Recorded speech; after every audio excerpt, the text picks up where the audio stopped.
one of the the horses broke away, and Dink. It was on, I believe it was on Dink's watch where it broke away.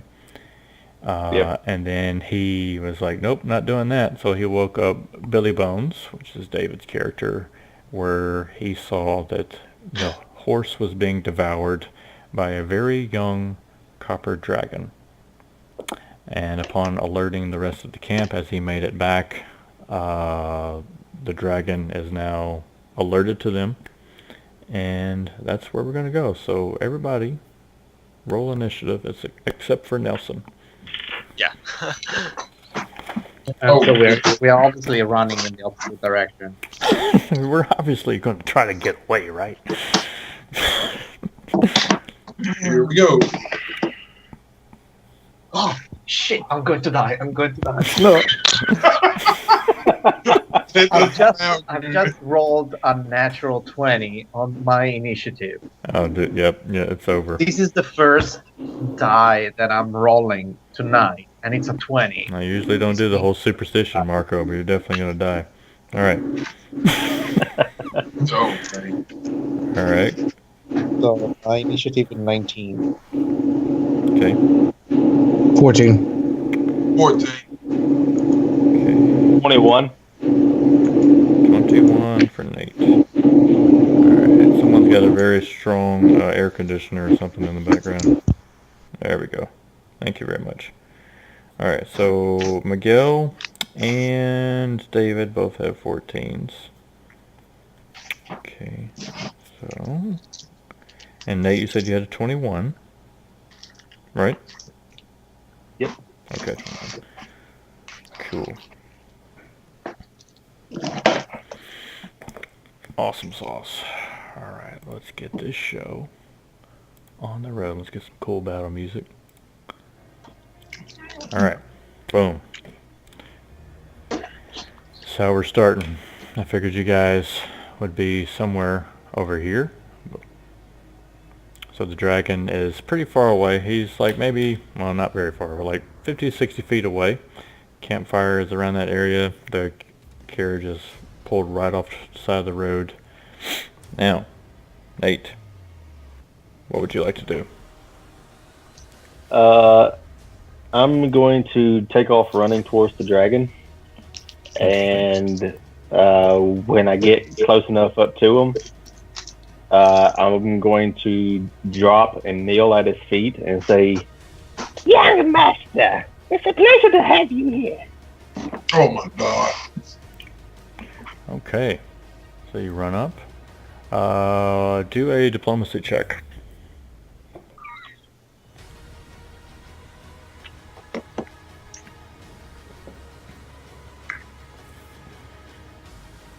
That is a 19.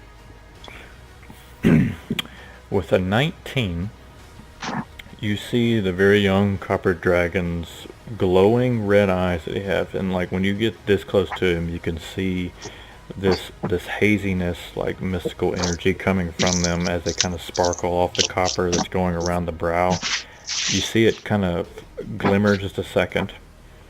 And he looks down at you. You see the dragon from all the horse blood from what he just devoured. It's dripping, but you see his teeth kind of grin, and it goes up to a really weird snarl. And I was saying that in Draconic, by the way, just to point out. I know. So you see the eyes dim, almost to where you see like a more natural color to his eyes as he looks down at you. Marco, your turn.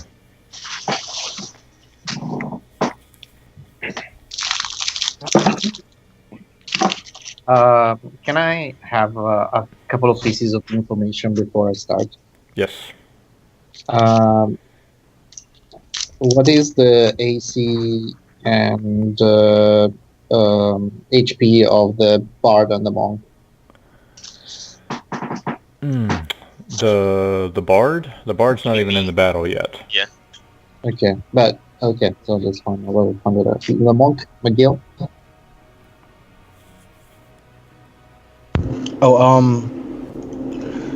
24 HP and my AC is 12.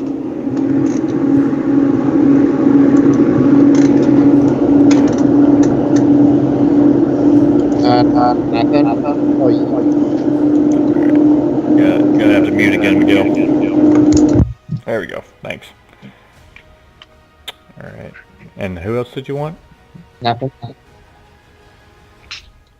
Sing. Me. Yeah. My HP and AC are both 17. All right, that's the bard. Okay. And Dink, That's what's good. yours?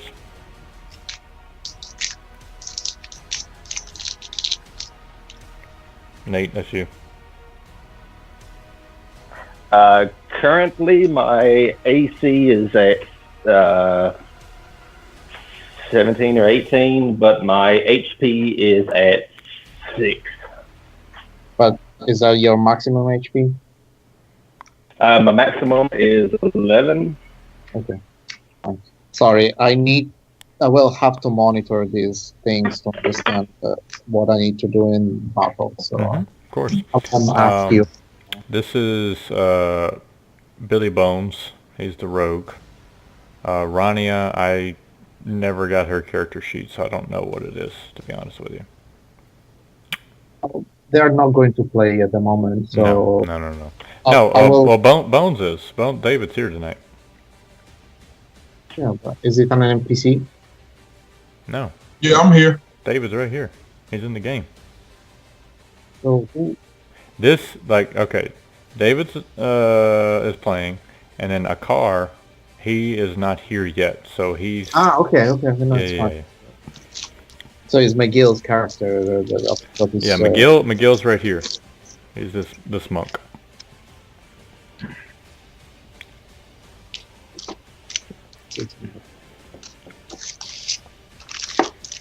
In any case, for now, I'll just go with Dink, Okay. and I'm going to be on his side, and I just speak with respect and say, we do not wish any harm. We just want to live in peace. Okay. You also roll a diplomacy check.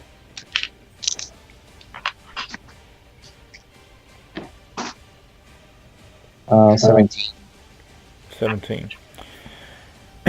So as he is looking down at Dink, you run over there directly behind him as he's giving his villainous grin. I say that kindly. The blood's still dripping, eyes still glowing. He quickly, like snake-like with his neck, looks up at you, kind of hisses, but then as you begin to speak, I'm assuming in Draconic, Yeah. he acknowledges it, grins yet again, but then takes his attention back to the rest, eyes still glowing red. And he will therefore breathe, open his mouth and kind of breathe out this hazy mist. And I would like, let's see, Miguel, Billy Bones, and I'll roll for the other two. You guys do a will save. Oh, great. Ooh, 19. Okay.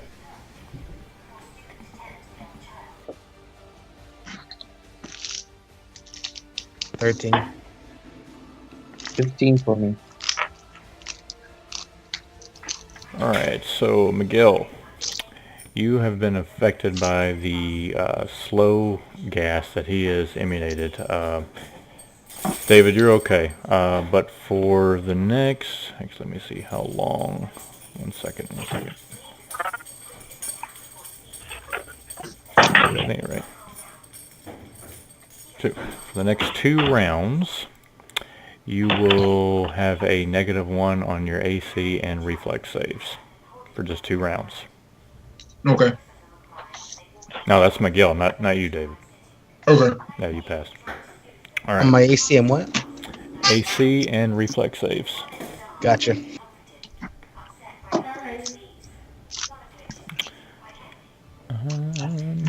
Okay, Miguel, it is now your turn. That was the most heinous stuff that he just burped up. So I'm gonna go behind a tree and just puke. Okay. Yeah. All right. So there you go, right behind this tree. Okay, and you just let out a hurl. But going behind this particular tree would actually give you a little bit of cover. So that it would actually give you a +4 to hit where he's currently looking at to your AC. So, but you'd still make sure you factor in the -1 to that. David, your turn. Yeah. Okay, so I see him over here behind the tree puking. I'm gonna go hide behind the cart. Okay. That always works. Yeah, always works. Go. Wasn't really, all right, so you don't have to roll high, but let's go ahead and do. Let me find your layer. There's so many layers for characters now. Where's Bones? Huh. New car. Wow, I cannot find your layer there, David. Ah, I'm safe. No. Oh, there it is. Okay. Damn it. Alright, so you're back here. And inside the cart, you actually see Wilbur kind of duck down. He's like, oh, good lord, that dadgum dragon. Alright, would you like to do anything else? No, I'm good for right now. Okay. Alright, we have went back up to Nate.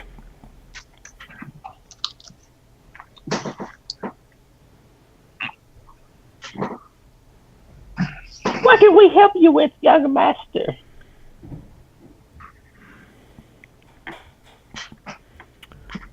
He looks down at The whole you. party's gonna be dead before I even join. Yeah, I know. He just looks down at you and leans in real close. You could feel the just death coming from his breath. He just leans in and gold. And then he snorts and looks over at Scrab. What do you say? Gold. Gold. I'm gonna slightly laugh. Aren't we all? Marco. Or would you like to do anything else? I mean, that was not that much. No, that was it. Okay, Marco. Polo. No, that's a bad joke. You're They do that you're even in getting Pokemon, no so- healing for the next 3 game sessions. Don't piss off the cleric.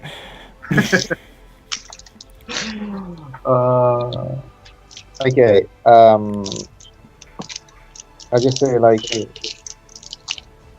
then with your permission, we will leave you in peace and take our leave.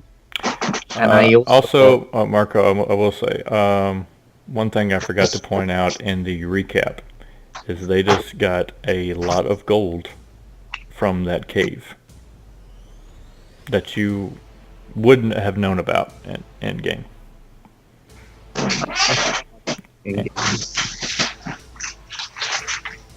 So I say that, and can I prepare an action? Yes. What would you like to do? If the dragon attack, I'm going to interject the attack before it attacks Link and kill him. So I will die for him. Only if it tries to attack Dink? Only if he tries to attack him, yeah, of course. Okay. Just because if we are there. Alright. So, the dragon, as it leaned its head over to look at Scrab, you see the wingspan of the very young dragon, while kind of small in stature. This scale is not completely accurate. It's just, I would say, maybe 3 or 4 feet taller than you, but the wingspan stretches out way beyond that, and it starts to flap, and it goes up into starts to fly up into the sky, and it gets to about 10-15 feet up, and it's begin to head towards the party. So we're going to go ahead and just move it up for now, but it's up in the sky. Still hissing. Miguel, what would you like to do? You're done barfing. Wipe my mouth off, and then I'm gonna stumble forward a little bit, and then I'm gonna vomit again behind another tree. Okay, I would say let's take 1 second.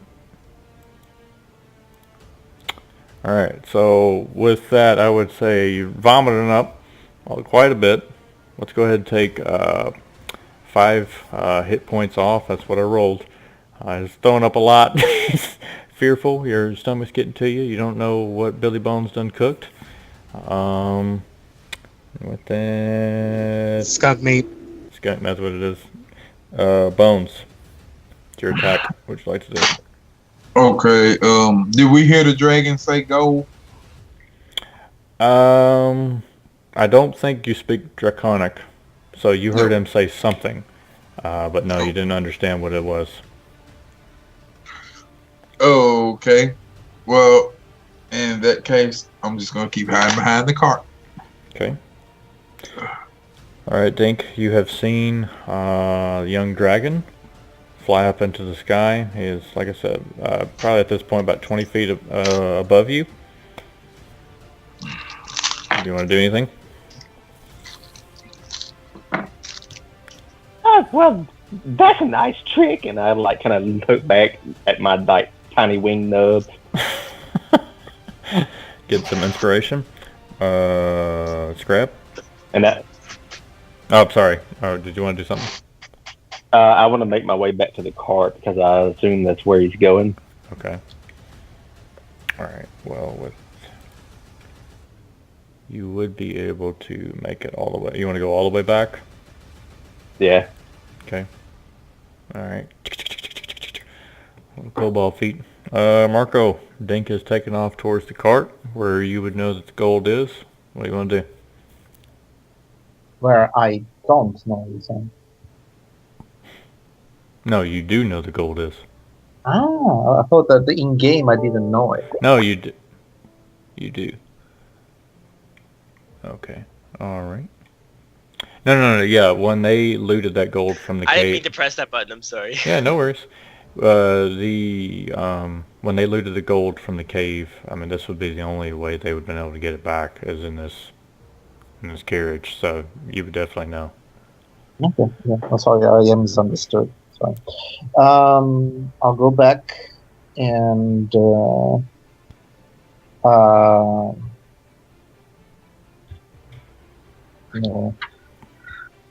Knowing Dink is going to put himself in danger, so the first spell is for him.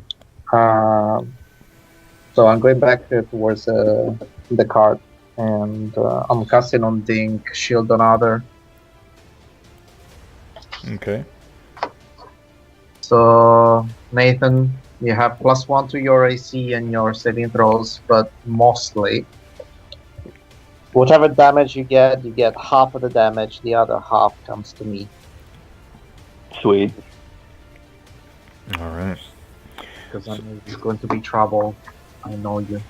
So the dragon flying up in the sky, now raised to about 30 feet in the air, lets out a humongous roar and just comes swooping down,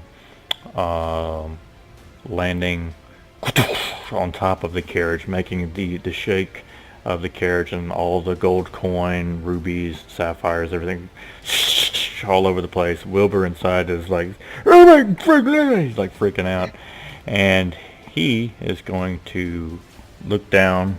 Bones, he's going to try to bite at you. What?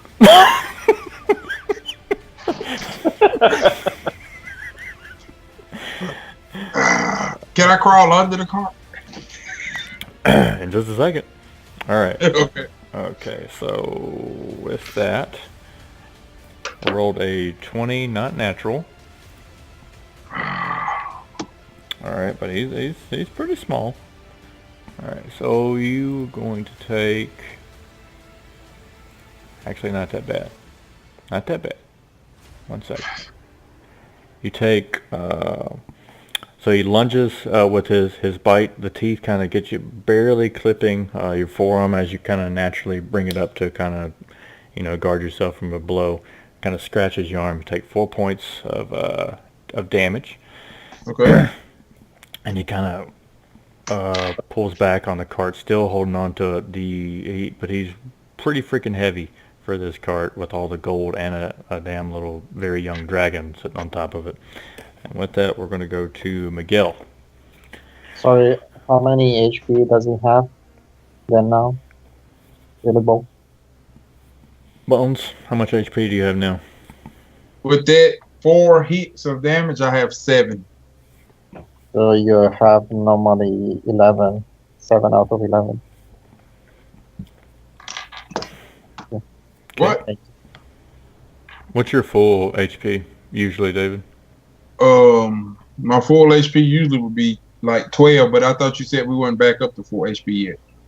No, you're not. He was just asking. So he's the cleric, so he's just trying to keep note of it. I'm just trying to keep track of what's the hit point of everybody so that I know who I need to rescue.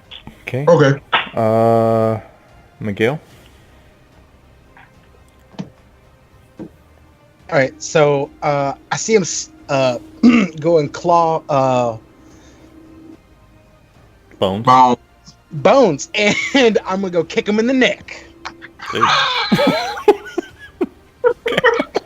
All right. Go ahead.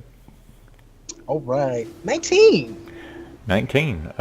With a 19, let's put a little style on this. Go ahead and do a jump check too, Ooh, and then roll damage. 18. Ooh, Oh, okay. All right. 6. All right. Yeah. Go ahead and do your damage. It's 8 Very nice. altogether. So Yeah. you jump up and do a spinning Walker Texas Ranger roundhouse kick to this dragon's neck. It really takes him off guard. You land back down pretty close to Bones from the momentum of the kick. Bones, your turn. After seeing him do this heroic kick, I'm going to shoot at him with my short bow. Okay. Yeah. It's Do it in the neck. In the neck. Yeah. All right. I rolled 13 hit. 13 does not hit, unfortunately. And Yeah, usually, with that, he would get, since he's in range, if you're going to Okay. use a ranged weapon, he would get an attack of opportunity. But just be like, next time, you'd be like, I want to take a 5-foot step back, and then Gotcha. that would be okay. So we'll just kind of skip over this time. All right, Nate. I want to cast Touch of Idiocy Very nice. with a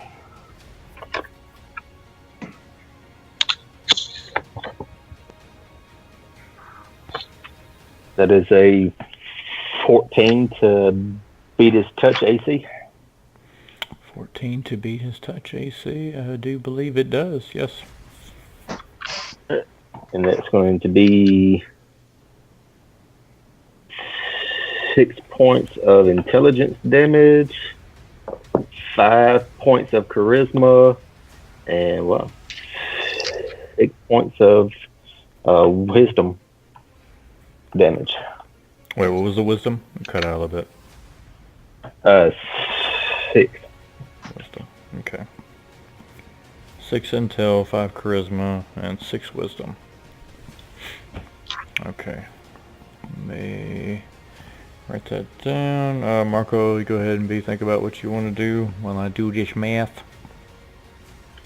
And then I want to take a 5-foot step back. Yeah, okay. Good deal. All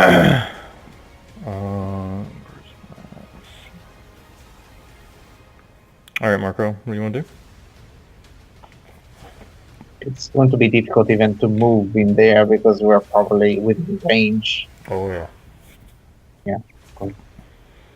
How far I am from thing? I would say he's in reaching distance. I kind of saw that you went over to protect him. So, but if you don't want to be, you can always move away. No, I was wondering if there is if I'm going to be probably beyond the one step for putting between myself and between him and the dragon.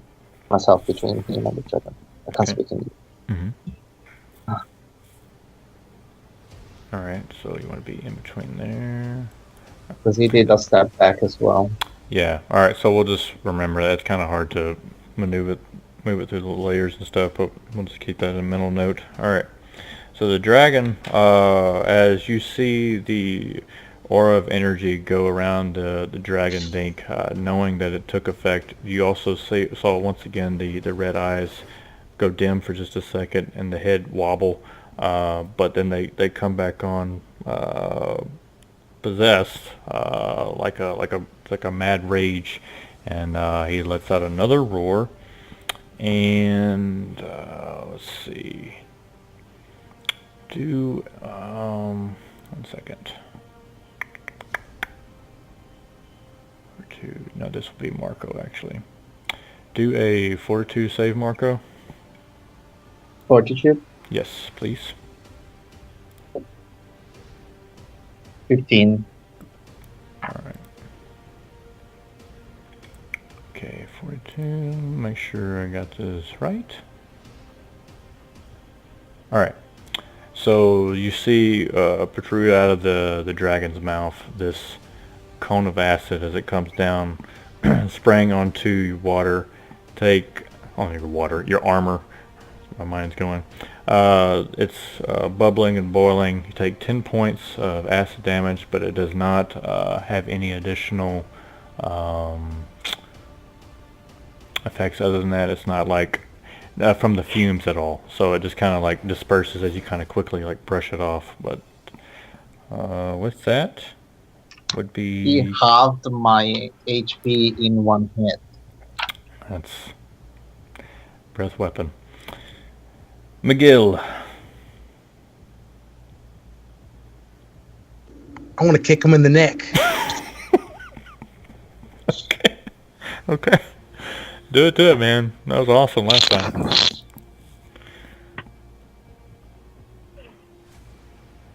All right, 6. All right. With a 6, you try to yet again recreate that wonderful kick, but this time it moves its neck way out of the way, seeing that it just kind of sprayed Scrab with all that acid. David. Okay, I'm gonna try to stab him in his toe. Interesting. Okay. Okay, here we go. Dang, it's gonna miss. It's a 13 again. Yeah, with 13, he's moving around very frantically on this cart. Could be with all the people that are around him, the gold, the unstable of the wagon, or the stupefy spell. But yeah, unfortunately, that is a miss. Dink. Actually, this time I think I'm gonna hold on. This time I think I'm gonna roll for Rania to try to use her bow, because she is right there. Actually, is a miss. We'll have a car run up and attack though, and that will be a couple points of damage. So a car runs up, and he manages to do a jumping roundhouse kick as well. So he took note from Gnu. And Nate, now we'll go back to you. Did he do it? I want to. Did he do it in the neck? Not in the neck. Not in the neck. You couldn't get that high. You can't jump that high if you don't show up.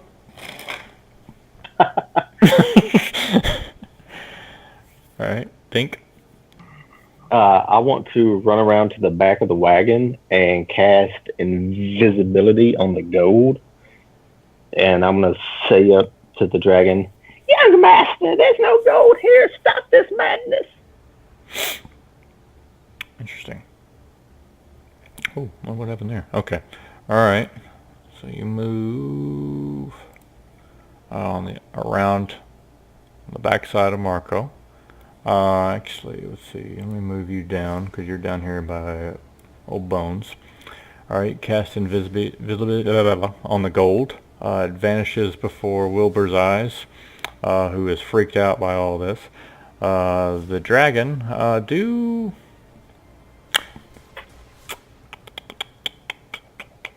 a bluff check.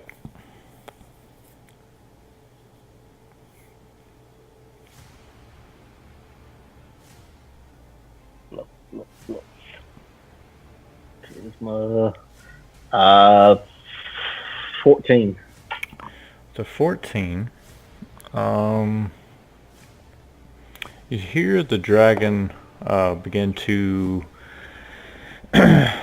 move around, and even with him moving around on the wagon, just as he takes a few steps on the wagon, you can kind of sense that the spell is taking the effect, because you clearly still hear the gold moving around, but he is like looking around like very, very confused. Doesn't see it. "Please, young master, there's nothing here." Diplomacy. Just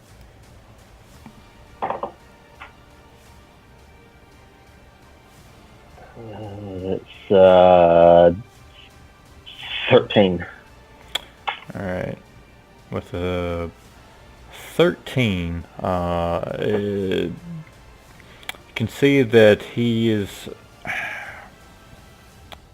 angrier than he was when you first tried to go up and speak to him. It's not directed towards you, but you see, and he says like in Draconic, "Where did it go?" And he looks up over at you and then looks around at all the rest. Still clearly hear it shaking in the cart, by the way. Yeah. All right, Marco. I delay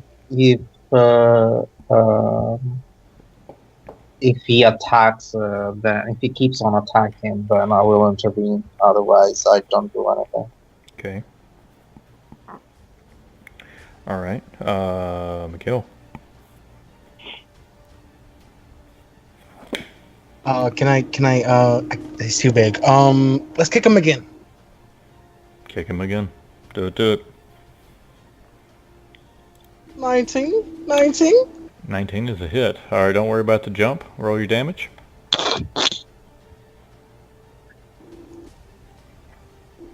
6. 6 points. Okay, with him bending down to try to find out where the gold is, he gets a good kung fu sound effect to the neck. You feel the impact on the scales. It kind of hurts your shin a little bit, but you see him kind of reach. Bones, your turn. Yeah, I'm gonna roll and aiming for that toe again. Okay. And this time I have a 17. 17 does hit, good sir. All right, now let me roll my little pitiful d4. And I got 4. Okay. And this was your dagger, right? Yes. Okay. All right. So you managed to not completely puncture all the way through the scales, but it's enough to cause him some damage. It kind of chips away, and enough to make him, when like a little bug kind of stings you, you kind of bring up your foot, makes the wagon kind of jumble even more, causing it to kind of go out of balance. And he hears Wilbur's screams and everything, and he's getting a little out of control. Also, at this point, Nelson. Yes. You you are rang. down here on this portion of the map. You were camping somewhere like south of this location, and you have made it to the edge of the tree line to the road, and you are seeing this site. Oh. What would you like to do? Oh god damn! I still need a name. That's the only thing I don't have is a name. That's fine. Shit. You could be I'm the sorry. mysterious bard. How far away? I would say at this point they're probably 80 to 90 feet away. You're a good ways away. You're in the cover of dark. He's very much distracted. So it's whatever you want to do. I guess we'll start walking over there, but my speed's only 30 feet per round. Okay. How do you want to go over there? You just want to go balls to the wall, stealthily? What do you want to do? We'll try a stealthful approach through the bushes, if there are bushes. Oh, well, there's a huge clearing. But I mean, you can roll and move silently, since everyone's pretty distracted at the moment. Sure, try that.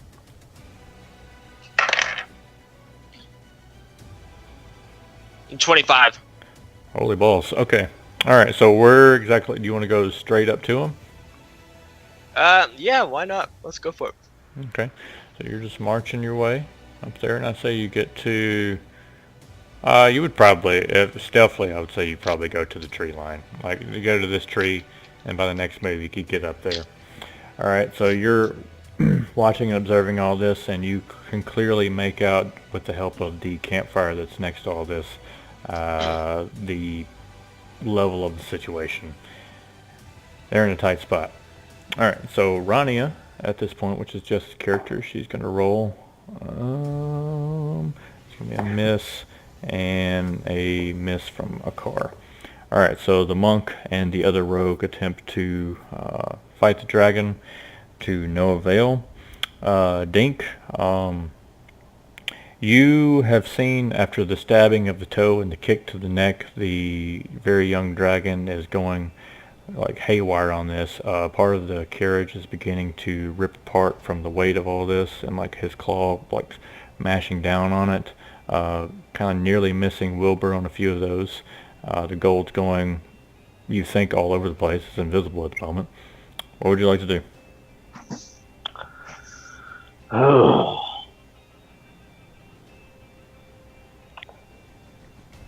I would like to point that he is breathing heavy at the moment. I'm going to take a 5-foot step back. Okay. And cast a ray of ice. All right. So I have to succeed on a ranged touch, and that's a 21 to hit. 21 hits.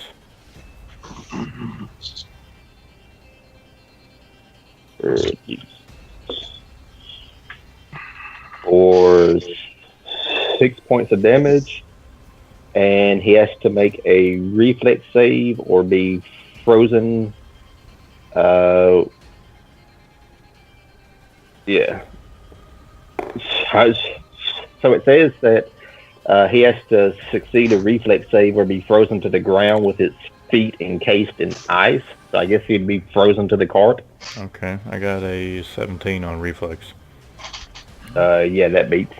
Okay.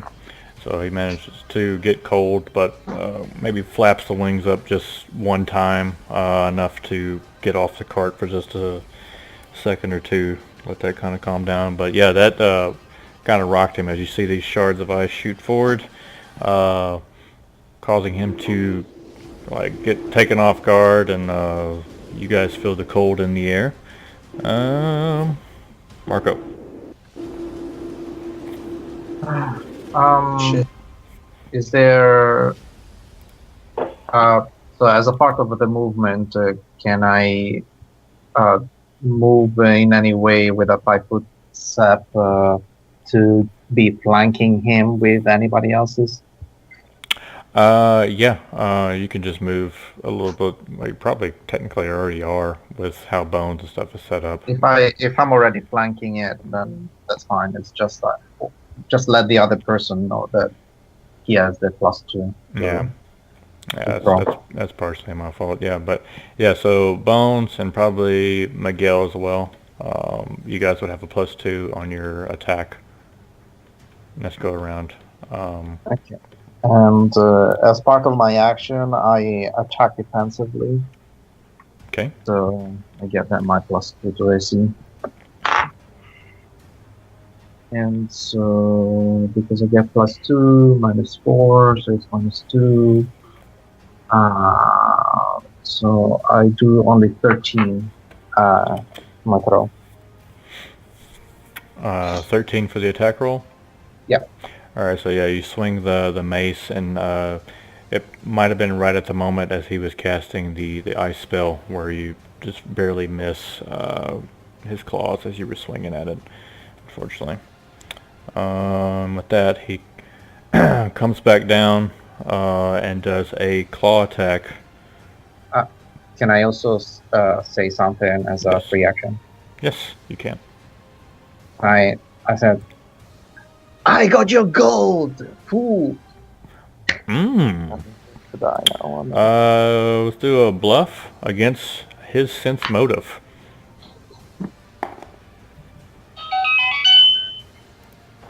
That was the dragon cell phone. I don't have bluff, which is just charisma, I guess. Yeah. So I do 15. Okay. All right. So with that, and with the help of the idiot spell, he looks directly at you and I would say well, it's very vague in this, but that is a clear distraction, and I would say it was probably like an aid another type of spell, because you know what the hell, I'll give it to everybody. I'm being very generous because you caused a big distraction, so everybody gets a +2 on your attack and a +2 to your AC, so I think that's very good. And the moment to be the tank, apparently. Mm-hmm. All right, and I'll let that stack to the flanking as well. So Miguel and Bones, you guys should be aware of that.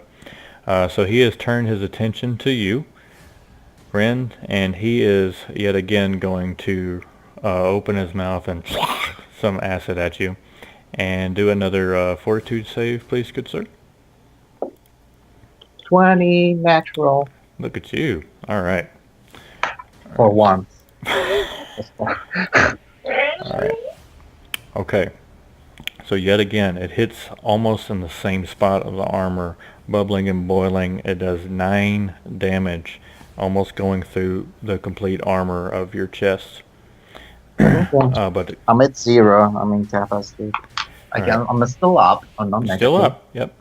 Okay. So, but yeah, it's not completely burning through. The fumes seem to almost dissipate immediately, thankfully, due to that nat 20. All right, so you said you're at 0? Yep. All right, so you see Scrab go down, kind of laying on his arm as the dragon still like hovers over him over the carriage. Miguel, sorry, your turn. Alright, so I want to do a spinning cartwheel punch on the top of his neck. Okay, so you get a +4 to your attack roll.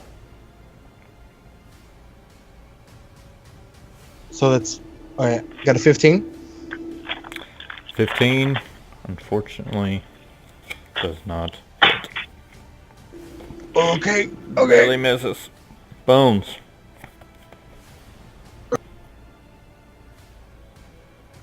Your roll, man.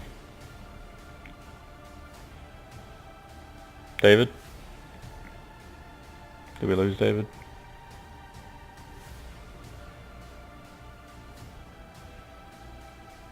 Did my Skype go away?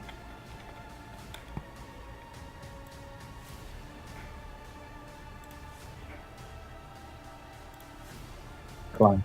Hello? For some reason, my Skype just decided it was going to go off. All right. So can everybody hear me and see everything again? Yeah. All right, cool. Bones. I was like, where'd David go? And then it was me that went. All right, David. Yeah, I had a 16. 16. And I was gonna try to take my dagger and like pin his tail to the cart. Unfortunately, with that, the tail just flicks out of the way. It actually misses. Barely, like you skin the side of the scales, like not doing any damage, unfortunately. Nelson, what would you like to do? How far away am I now from? You can actually, I don't know what kind of weapons you have at all, but you can. All I have actually, is a rapier. okay, you can actually make it up there and still be able to do an attack at this point if you'd like to, or stand back and watch these strangers die. Then it could just be my campaign. Yeah. Nah, I'll go up and help him out. But Okay. being a skill monkey means you're not that great in combat, so we'll see what I can do. All right. So you, oh, there it goes. All right, you get up there and you're high enough to actually reach over the carriage and stab at this thing. So go ahead. Do and we roll. see him?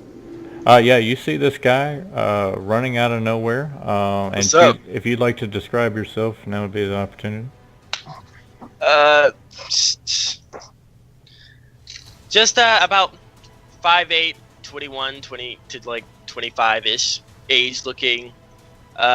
Blue eyes, blonde hair, Caucasian male. All right. Basically me on a character sheet. Okay. Adorable. All right. Go ahead and roll your attack, good sir. That's probably gonna whiff. Yeah, 14. All right, yeah, 14. With the thrashing and movement of the dragon, unfortunately, it is not.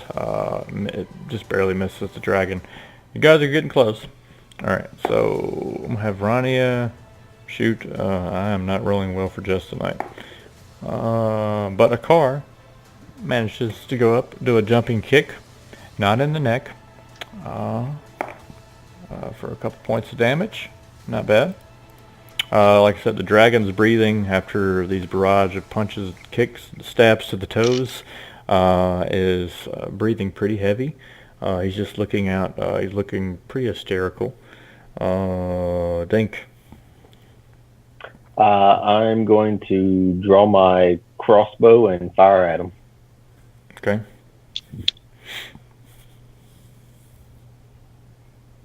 And that's a 16 to hit. 16. Unfortunately, does not. Say you're trying to aim at the head, and he's maybe moves it just out of reach. It barely misses. Marco, you're currently down. No, I'm incapacitated. I can do actions. Mm-hmm. What would you like to do? I cast defensively a spell. Okay. Normally that action would bring me to -1, but because it's a cure, hopefully if everything goes fine, I'm going to go just be full. So, first concentration, that's 18, that's a one, so it's far more than what I need. So I cast defensively the cure moderate wounds, the domain spell. Give me 2d8 plus 78.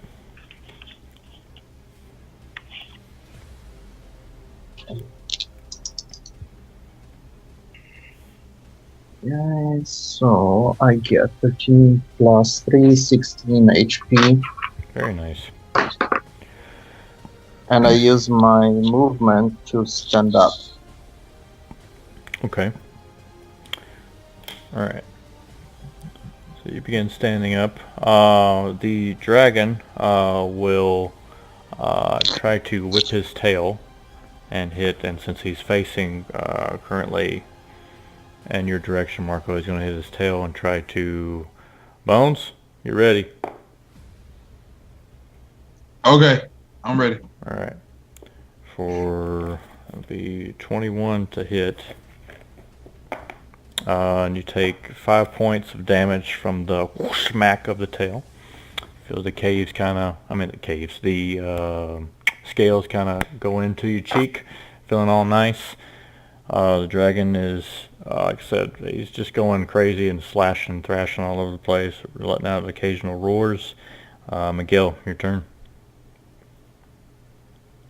So he's kind of tired right now, right? He's getting tired. I'm gonna choke him out. Can I do a grapple? You could attempt to.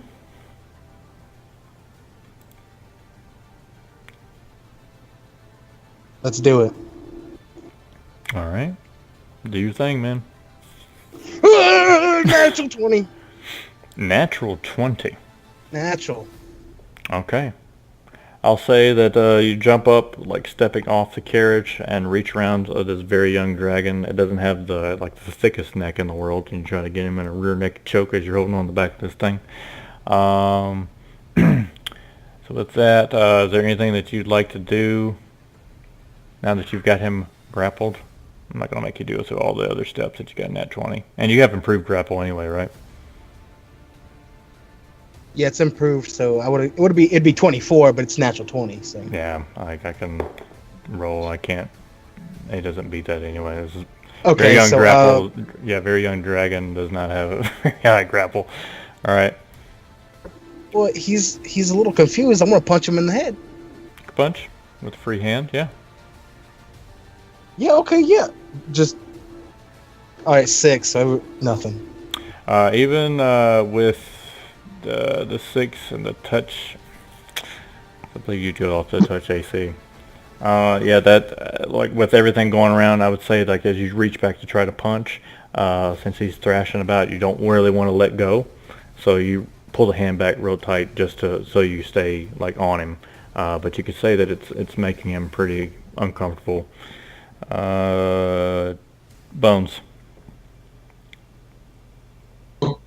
Okay, I'm pretty hurt there. So I'm going to try to stab him, like I guess in his side with my dagger here, if I can. Yeah. Alrighty, let me roll, and it is. It's not. I still get the +4, right? Yeah, you're still flanking because Marco just stood back up, so you're good. Okay. So with the +4, it's a 19 to hit, That hits. and it's for 2 points of damage. 2 points of damage. There, -2. Boom. All right, stabbing him in the toe again. No, in the side, like in his. Try to stab him in the side. Okay, so you get up as high as you can reach. You manage to stab in that particular area. You managed to break through a little harder than you did previously with the 19 roll. Start to see a little blood come through on that. His energy level is starting to go down way more. Nelson, your turn.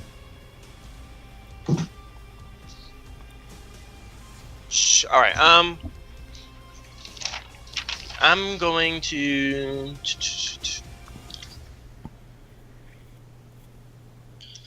I'm gonna use a cantrip and cast flare on it. Now I'm not sure. I was looking in the rulebook. I'm not sure if there's a if he can save out of it. All it says it doesn't. Is there a place where I can find where it says that? It's called Flare. Mm-hmm. Give me just a second. I got it right here. It's Fortitude negate. Yeah. Okay. Okay. All right. Go ahead. Damn.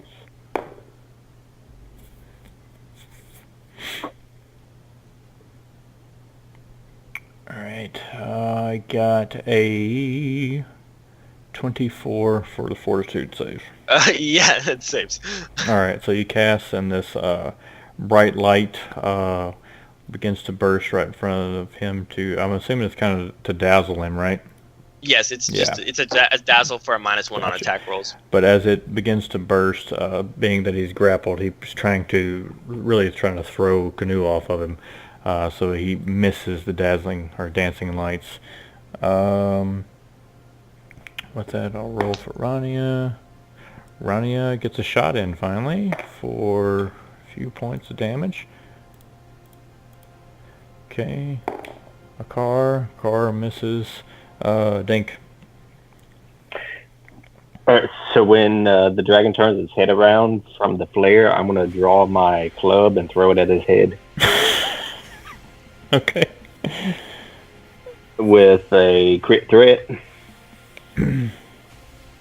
and a 20 not net to confirm. Do it, man. Throw that club. For, let's see, what's the club? Times 2, 4 points of damage. Awesome. So as the dragon's thrashing about, you hear as the club just bounces off the copper scales, kind of like makes him stop thrashing for just a split second and looks even more a little dazzled. Scrab.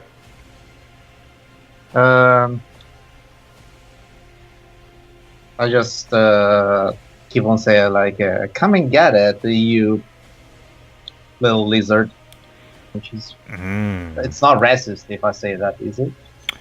It's very racist. I'm gonna ask you to leave the game. It's not. I am as well. You're banned from the group. All right.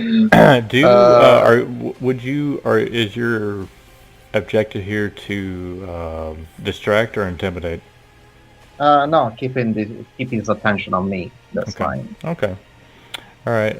So yeah, I'm not gonna make you roll again, but he looks at you again. But you also can see that he is in a much more weakened state, and he has a monk that's trying to strangle him at the moment.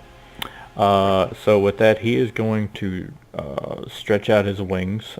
Dink, they almost hit you with this, but he's such high on the carriage, and he begins to flap them as he begins to retreat. Scrab. Probably not Dink. Bones, Miguel, and Nelson. You guys will get an attack opportunity. He's trying to fly away. Okay. I want to kick him in the wings. Is it in range of a rapier? He is just beginning. You can kind of sense that he's about to fly away, so you'll still have a chance to stab him as he's beginning to fly away. Yeah, I did 22 to hit. 22. Okay. Go ahead and roll your damage, and I'll get the rest of them. Okay, Nelson. I crit. Do you roll to confirm? Yes. Yes. Okay. Yes. I did 7 damage points. Okay.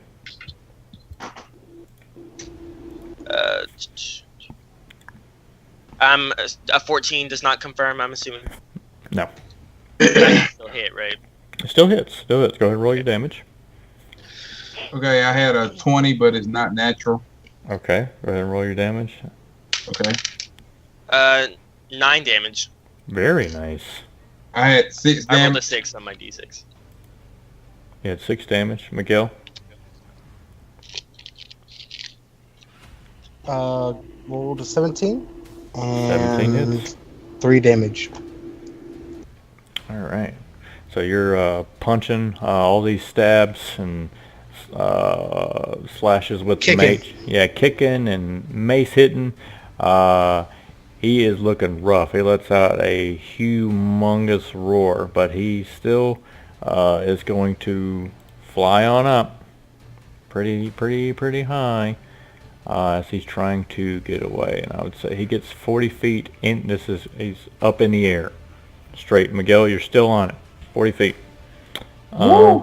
Yeah. They look starting to look like ants. Not really. All right. And it's actually your turn.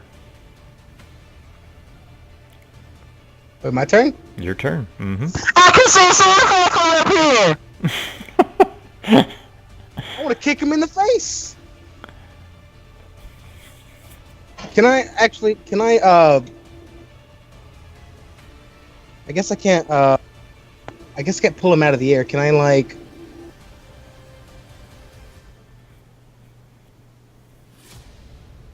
Really can't do a lot when I'm grappled. Can I just sling my feet forward and kick him in the eye or something?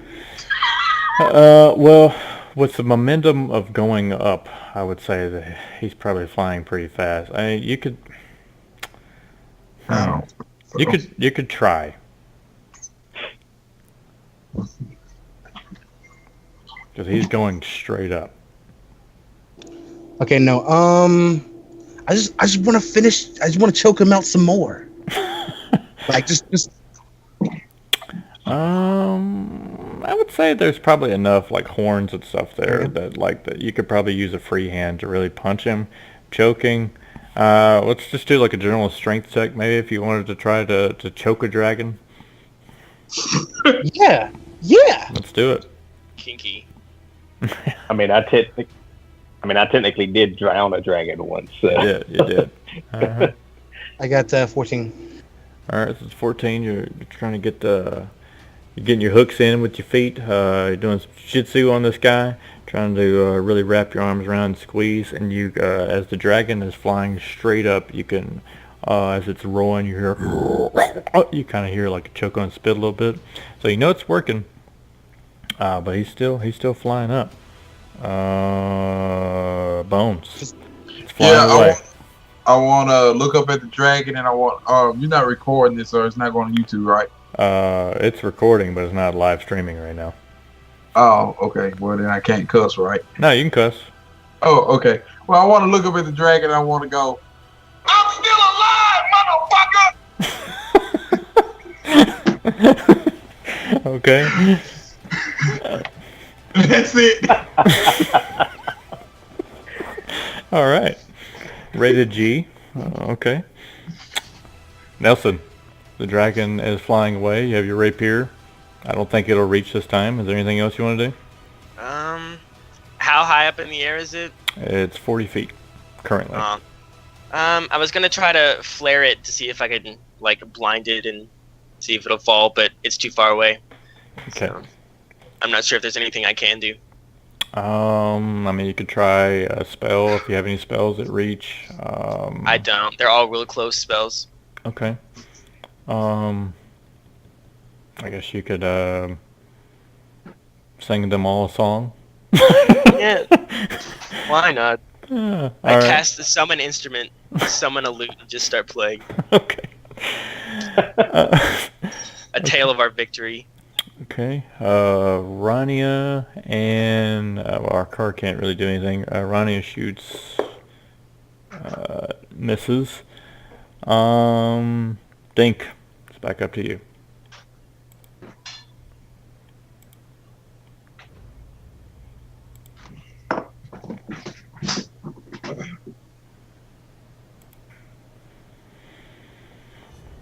Nate? I'm sorry, I was muted. I'm going to cast Ghostly Reload to reload my crossbow and fire at him, but I rolled a net 1. Okay, so crossbow is cast. You get ready to fire, but as you're moving it up to aim, you shoot. It goes straight into the carriage, barely missing Wilbur, and hits the back of the carriage. Going many coins, invisible coins, I might add, go scattering about. You're on the floor. Dragon still flying up. Scrap, your turn. Can I throw a gold coin to him? Like as a throwing like a pebble or something like that. Sure. Do just a search check. For. I do not have it on me, any gold coin. Okay. Yeah. All right. Sure. Can use mine. It doesn't have to be anything. It'd been better with the invisible one. I'm just kidding. Go ahead. Sure, no, that's actually need to be visible. Otherwise, it's not. No, I get it. All right. I don't need to hit him. Even if I'm going to try, and I do like 17 plus 320 in any case. Okay. But that's not a regular weapon, so probably I have some others, whatever. So like, didn't you come to get this? All right. And you just chunk it straight up at him? Or into his vicinity? Okay. No, I try to throw it at him, but obviously with what I Gotcha. can. All right, so the gold coin goes flying up there with your Dragonborn strength. I would say going up and hitting him pretty close to the top of his head, and it kind of goes into view for just a minute as he's getting choked by Knu, and then it comes falling back down and has gotten his attention. He is up. It goes up higher to about 60 feet currently, and he is going to yet again shoot down his wonderful acid breath at you. So roll another fortitude save, Marco.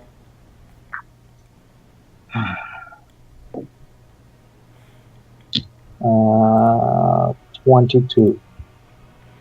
So the 22, the Thankfully, fortitude is one of my strong. right.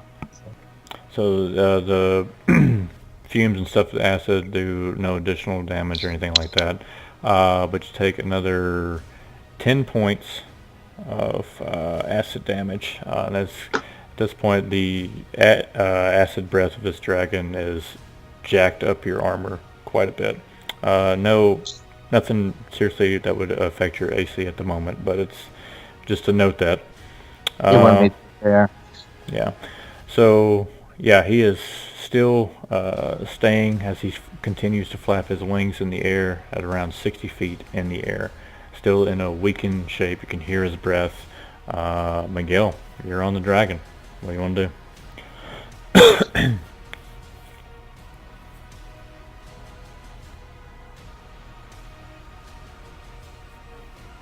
Miguel?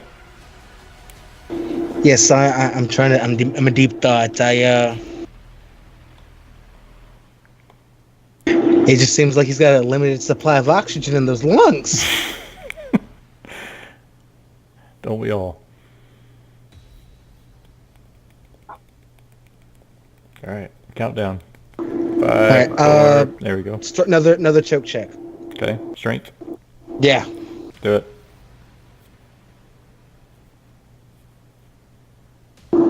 18. 18. You grab a little harder. He is starting to. The wings are starting to slower. Like they're starting to slow down quite a bit. He has to where you sense that you're got that falling feeling, like oh crap. Then he begins to pick himself back up again. A thought crossed your mind, this might actually be working. Bones. Your turn. Did it for 3 turns, it better be working.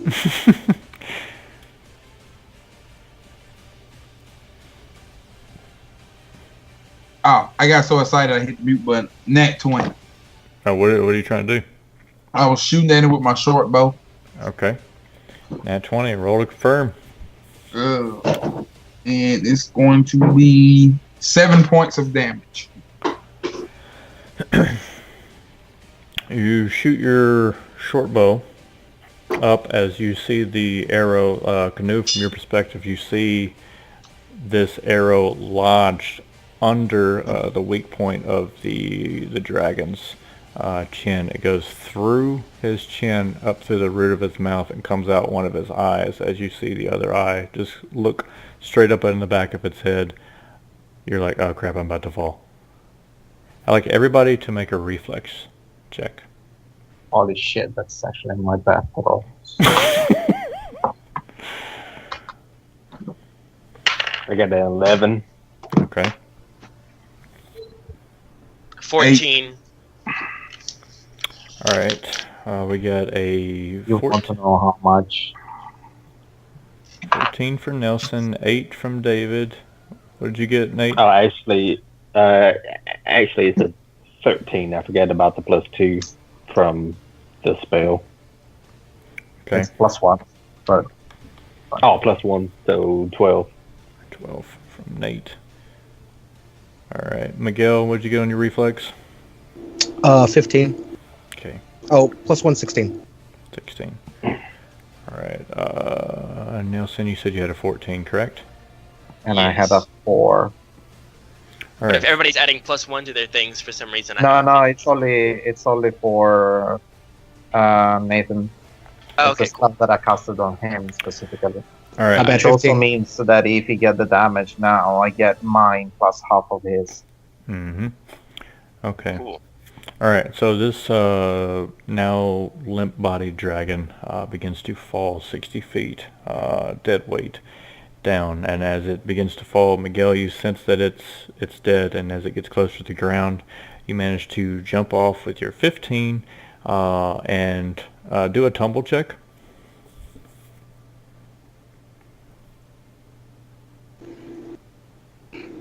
18. 18. So you managed to tuck and roll just out of the way from all this, and the dragon hits right on top of the carriage. With that, debris goes flying, gold coins, also just the body, the tail, the claws, the wings of the dragon hit. Let's do some draw. I'd say with the flying debris and then the large wing that would hit over, is kind of how I see it in my mind's eye. Dink, you would take 7 points of damage. The head would lay back. You didn't quite get out of the way, Bones. The head lands on your legs. Take 8 points. See, Marco, did you tell me yours? Or maybe I didn't write it down. Your reflex? I did 4. 4. The big portion of the body would land on you for another 7 points. I'd say like most of it probably land on your ginormous legs that you have. Nelson, with that debris, I believe I told 4 points or to Dink. So maybe like a piece of wood from the carriage comes shooting out and you don't manage to get out of the way all the way. All right. What about Sorry? Wilbur? That's a good question. All right. Nathan, remember that you get only half of the points. All right, so I get 3 and you get 3. I get, if you get 3, I get 4. We need to give it 4. That's fine. All right. Initiative over. I am at the -4. All right.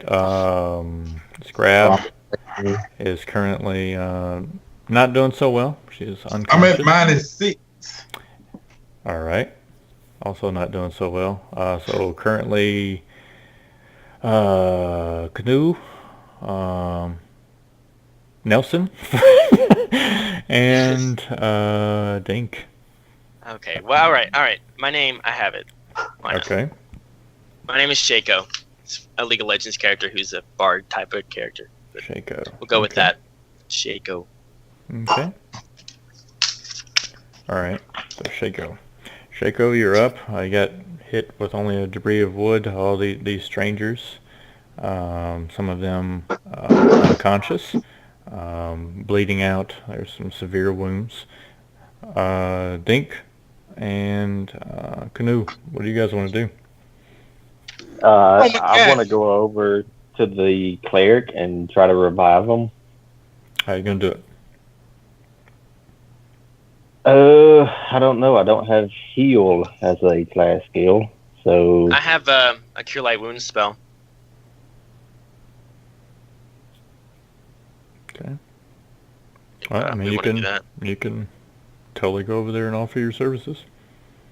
Let's do it. Let me pull up the book. And while he's looking that up, Canoe, you want to do anything? You tumbled out of the way. Well, yeah. I have to look like a badass. I see everyone's hurt, so I'm gonna go help. Go ahead and run to everybody who's injured. I'm gonna try to line them up and try to be like, "Are you okay?" Even though they're asleep, knocked out. Alright. Okay. I'll go up to the cleric and cast Cure Light Wounds. We get 6 HP. Awesome. I'm at 2. Nice. All right. Well, you awaken back up to see this stranger that ran at you from the dark, cured you and brought you back. All right. What are you guys doing? Hey, are you okay? I'm feeling better now. Thank you. What's the situation at the moment? New guy showed up in the middle of the battle, and he helped us. He helped you. Yes. So, sorry, Yeah, but- is there somebody that is still down? Yeah, some of the other folks aren't feeling that good. Yeah, I'm going to like point out the ones that are down. Yeah, Wilbur. but I thought that there was somebody at minus something. Yeah, me. I'm at -6. Mm-hmm. Yeah, that was I wanted to know that I can come and save you. Wilbur is in about the same boat. I'm gonna try to go. I'm gonna run to the wagon, and then I'm gonna try to like push the body off, push the dragon body off the wagon. All right, roll a strength check.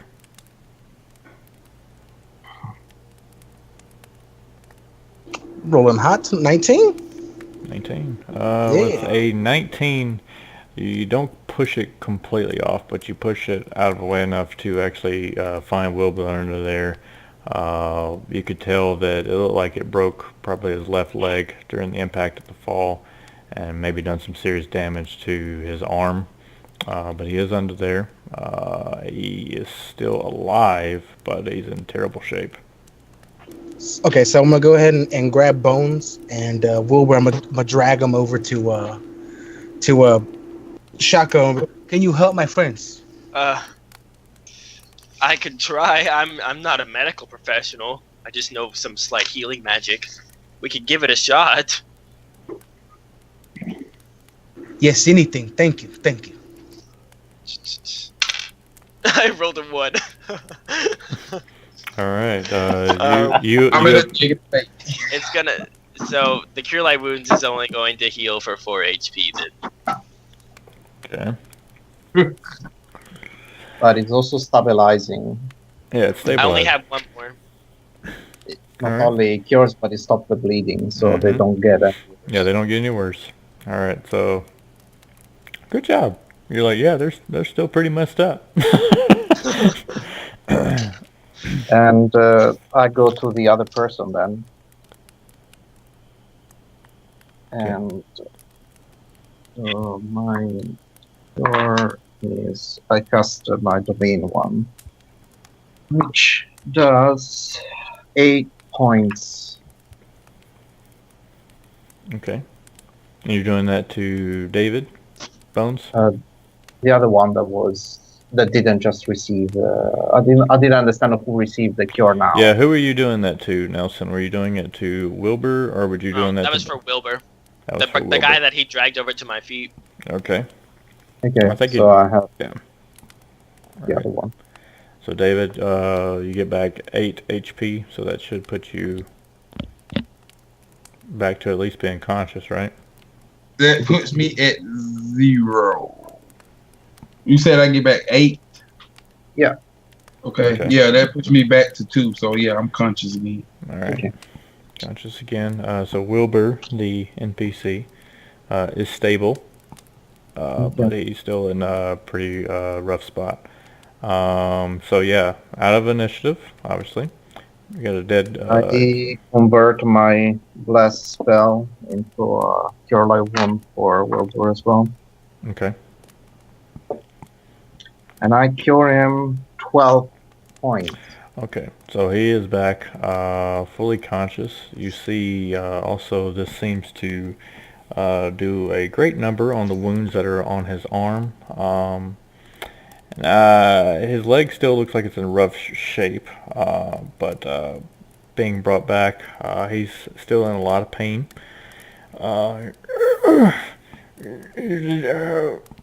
You guys actually killed that thing?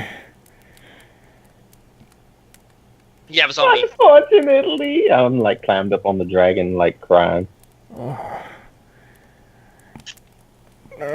Where's all the gold? We lost the gold too. Oh no, sorry. I'm gonna wave my hand and end the spell. What about my carriage? What about the carriage is destroyed? I found you in it, and I point over at the carriage with the body kind of still like halfway on top of it. And he just kind of lays his head back on the dirt. I think I'm gonna retire after this. So I guess just the carriage is destroyed. Where are the horses? One of the horses got eaten. The other one, I would assume. Actually, I never did roll damage for that. It got wounded from the dragon fall, but it actually still is alive. It's still conscious and everything, so it's still good. It looks pretty wounded, but the carriage is in no shape to carry all that treasure back. Could I Currently, stabilize the horse? it's stabilized. It's just wounded. It's fine. It's up and All going. right. All right. Well, let's just get. I'm gonna get Wilbur on the horse because he's hurt. Okay. All right. So you're gonna put him on the horse. What's your plan? Well, Dink. Yes. There is no way we are getting this gold back. Let's just bury it. Well, how much do you think it weighs? A lot. Hmm.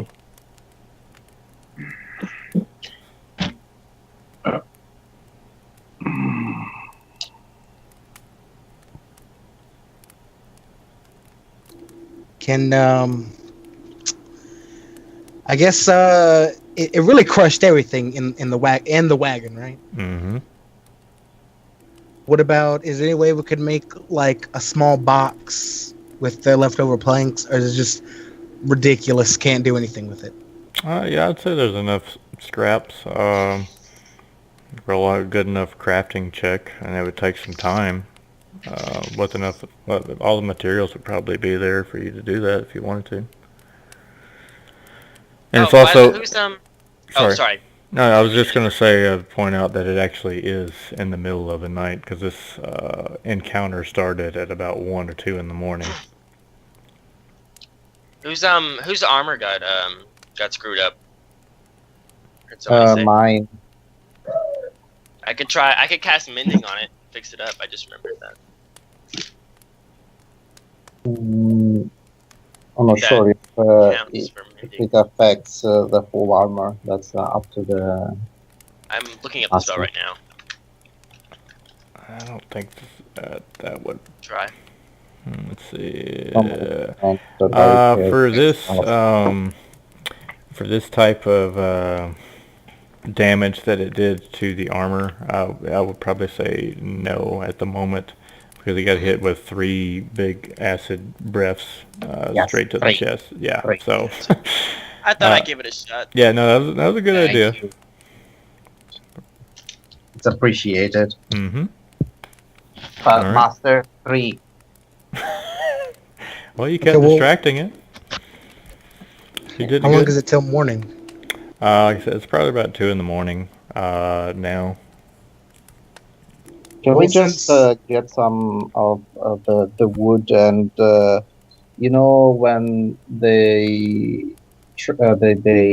trail something like without wheels, it's just like attached to the horse and then drag it along the floor, around the ground. You could do that. It won't be awesome, but it can still move. Maybe it will go slower. Yeah, you could sync up some crafting checks and make something. That'd be fine. All right. Well, I'm still fine. If anyone will get a half rest while we make this wagon. Yeah, I'm gonna have to get some rest. I think everybody has to get some rest, but before I need to know how everybody, what HP how much HP you have of how much. So how much compared to the total. Alright, well, while you guys do that, I'm gonna go run to the bathroom real quick. Okay. All right. So let's Well, go in I'm round. 19. The only health I lost was from throwing up too much. But you have 24, the maximum, isn't it? Yeah, 24 is my max. So what's your character name again? Miguel. It's new KNU. Okay, so you are 19 out of 24. Then who's next? I got 2 out of 12. 2 out of 12. Bones, isn't it? Yes, sir. Sorry, I'm trying also to remember the. Oh, that's no problem. Who else? Shaco has 13 out of 17 HP. Okay. And then Nathan, I think you're the only one that missing. 3 out of 11. Okay. So Bones and Dink are the primary ones. And Nathan, the spell lasts 3 hours total, so just remember it, please, at the moment. Bones, you get 10, so you are full. Okay. And last number 1, Dink. Oh, cool. You get 12, so you're full as well. Cool. Oh, thank you. Process. And I'm not using my higher one because it would be a waste. But Nu and Shake, you can get 2 points each. So Nu, you are 21 and Shake 15.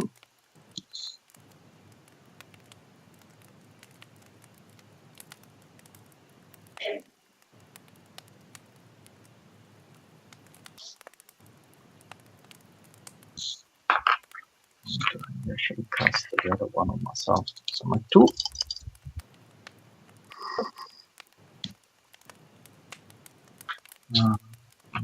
Okay. Alright, I'm back. Everybody good? 17, okay. Yep. Okay. Alright, so who is resting and who is staying Me. up to... Okay. And Dink? Anybody I'm else? resting. Okay. I'm actually going to crawl up under the wing of the dragon and go to sleep. Oh my god. Alright. You have a Dragon King? Dink. A dead one. Okay, Bones, what are you doing? Yeah, I'm going to rest. Okay, so right now it looks like, Canoe and Shakio, is that right? Or Shaco. Shaco. Okay, so it looks like you guys are up. What about Ronnie in the car? Ronnie on the car. Alright, yeah, we'll put them working on the cart as well. They didn't take any damage. So they're going to help in the craft check. So everybody else is resting, so go ahead and roll a craft as you guys work on this. 14. Alright, 11. this is going to be awesome. Ronnie rolled a nat 1, and the car rolled a 4. So they're not going to be too much of a help, but they're trying. But you guys, are you guys going to stay up the entire night and do this? I'll stay up. Okay. With those rolls and I would say even by 6 in the morning, you guys are probably halfway done. Oh, yikes. Yeah. It's pretty bad with the banging and the fumbling of the wood, the movement of the dragon, the gold coins, having to pull scraps of wood out from under those. The night's rest is probably not the best because y'all were just woken up with a dragon attack, so every slight noise and stuff. And Noah is here. So just like in the movies, when the cops show up after all the bad guys are done, the real car is here. Welcome, Noah, if you can hear us. Yeah, I got you. Alright, cool. Alright, so they just slayed the dragon. It crashed down on top of the cart. So now they're trying to mend back together the cart. So actually, I'll go ahead and let you re-roll what I just rolled for the craft check. So roll a craft because they're trying to make a stable carriage to carry their loot back to Sinful. I got a 15. So with a 15, okay, by 6 in the morning, I say y'all about 3/4 of the way done. That's a little bit better. Nat 1 from roll for Ronnie, I was really hurting you guys. But yeah, the night's rest that you guys, everyone else had is not the best. So I would say whatever your HP hit die is, go ahead and roll that and see how much y'all get back and add your Constitution modifier to it. See if y'all actually get back some more health points. They could probably actually will put you all the way back up. Actually, when you weren't around, most of the people are fully healed? Okay, cool. Alright, never mind. In case we got attacked at the last minute, at least we could have had enough HP to run away. Alright, funny you say that. No, I'm just kidding. Alright. Alright, so it's, like I said, about 6 in the morning, 3/4 of the way done. Not the best night's rest. But I would say around 9 to 10, you guys get a decent enough carriage to carry, it was about 1,000 gold, 1,000 gold worth of loot that they found, not to mention the different gems and stuff that they found. The carriage that you guys have made out of the scraps of wood can carry 500 worth of gold. Pretty stable. What do y'all want to do with the rest?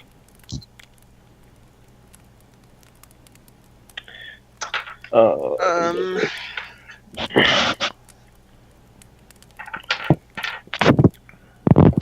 I say that because I'm trying to take into effect the Wilbur's not very good. He's also got a ride on the carriage because of his messed up leg.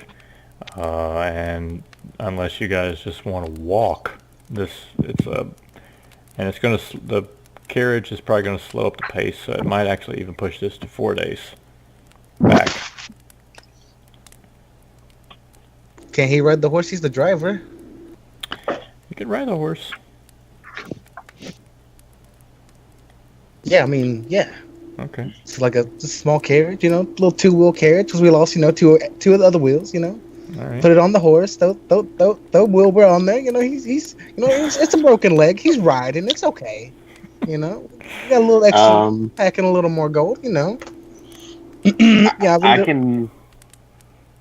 I can cast floating disc, which will allow me to transport 300 pounds up to 3 hours. So I can prepare 3 of those to carry at least that much. How much? 300. Okay. All right. But this is like 4 days of travel. I don't think it's gonna do that well. Well, if we travel 9 hours a day, I can prepare 3 of my spells just for that. All right. I mean, that's what you want to do. I can prepare up to 12 hours for that. that's something we want to do. And that'll be. Like each carry 100 gold apiece. I'm extremely weak. I don't have any tiny. clothes. I have pants. That's it, and a hat. Okay. Well, But yeah, I can carry up to 300 for 12 hours. Okay. All right. So as you guys are sitting around debating this at about 10 in the morning, Gnu, you, if you're listening to Did I trying to... have the time to pray? Yeah. I was just going to assume that you did all that, unless there's something special that you wanted to pray. No. Yes, please don't bring another dragon. No. Gnu, as you guys are debating on how you're going to handle the carriage and the gold situation, the hairs on the back of your neck begin to stand up. And as you begin to get this funny feeling, you hear some rustling of leaves behind you as you hear footsteps approach. It kind of gains the attention of everyone, but you turn around to see your good friend coming from the wood line. I hid away from the dragon attack. Are you okay, dear? Who is that? You see the most hideous looking woman you've ever seen in your life. She looks like she's anywhere from 70 years old to about 400. Rotting teeth, terrible wrinkles, just wet, mangy looking hair that's like kind of spots of baldness. Clothes that are tattered and worn. She just smells of rotting flesh and just BO and funk. And she's coming up to calling Canoe Deary. Oh, that's where you go. What's Let's. it doing? Are you ready? Oh, I'm ready for anything, Daddy, just not a dragon attack. What does she say? How about you missing? Good. We are about to go.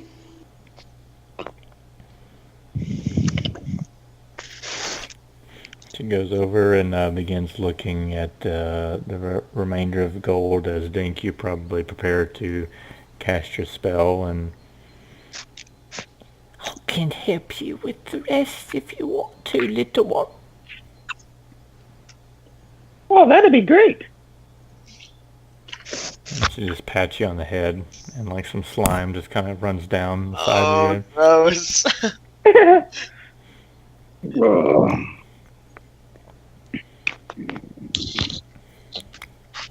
Alright, so what are we doing? Let's do some travel. Okay. Is there any other things that anyone else would like to do before you head off? Yeah, before we head off, can I like go try to get a dragon's claw and a teeth? Yes, you can. It takes a little bit of finesse to get it off, but yeah, you grab a handful. I'm guessing you put away in like a little pouch or something. Get a few claws and teeth. Awesome. Yeah, it's probably best we hurry up and get out of here, considering you did lie to my tribe, and they'll probably send people after us in not too long from now. Yeah, not everyone knows that lie, and all of you guys hear him say that out loud. What? What are you talking about? I don't know what anybody's talking about at all. So. Hi. I'm Bink. I'm gonna introduce myself to the new guy. Okay. Hello, Bink. You have an interesting voice. Oh, thanks. Some people find it annoying. You sound like a retarded Mickey Mouse. Yeah, that's actually, yeah, it does.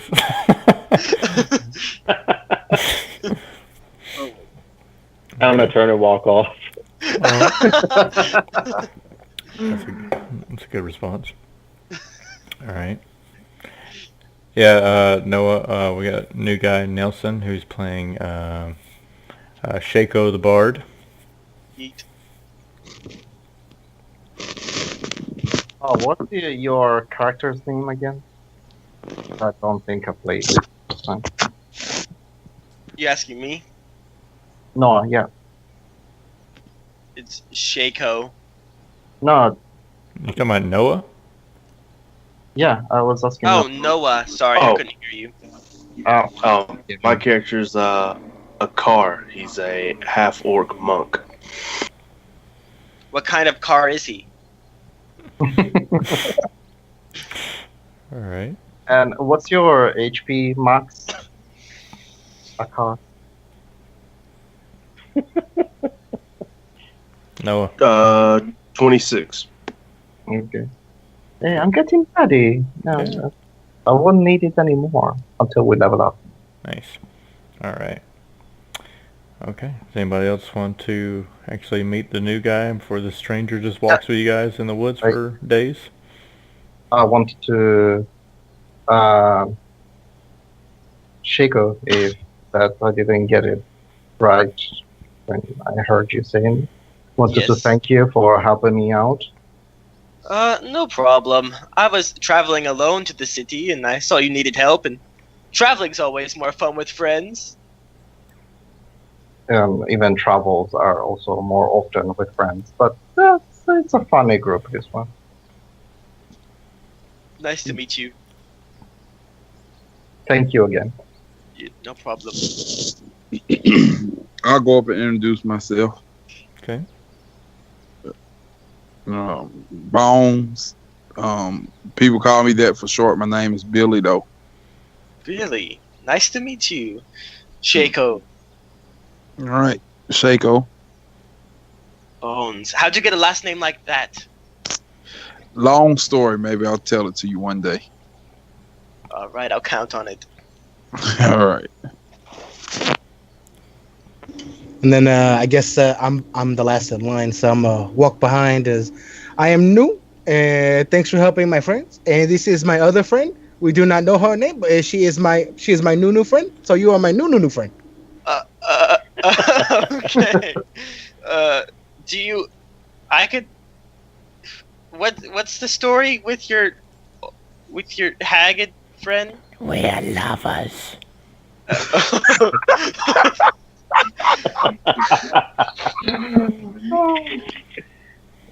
Make it be known that a car is dying out laughing at this point.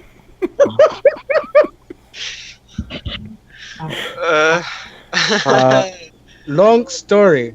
Let's just say it was his fault, and I point at a car. And we are lovers of the soul, not the body. In the river.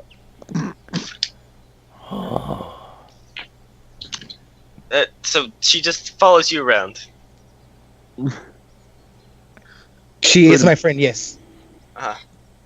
Yes. Okay. Well, I guess She nods it's and not my smiles. place to kink shame people. Friends with benefits. Mm. We don't do that here. Are we gonna go or what? Yeah, so that I guess I was the last one to talk to him. So yeah, we're ready to go. Okay. All right. So you guys set off. Every 3 hours or so, both the hag and Dink has to, I guess, let out another spell. He said it's 3 hours, Nate? Yeah, they're every 3 hours. Okay. And you guys are traveling along. The carriage is holding up. Every now and then has a slight little hiccup where the wagon wheel might pop off, but you just kind of lift up on it with all you guys there and pop it back on. It's not the most stable thing in the world, but it does the job. But it is slower. The terrain is quite rough.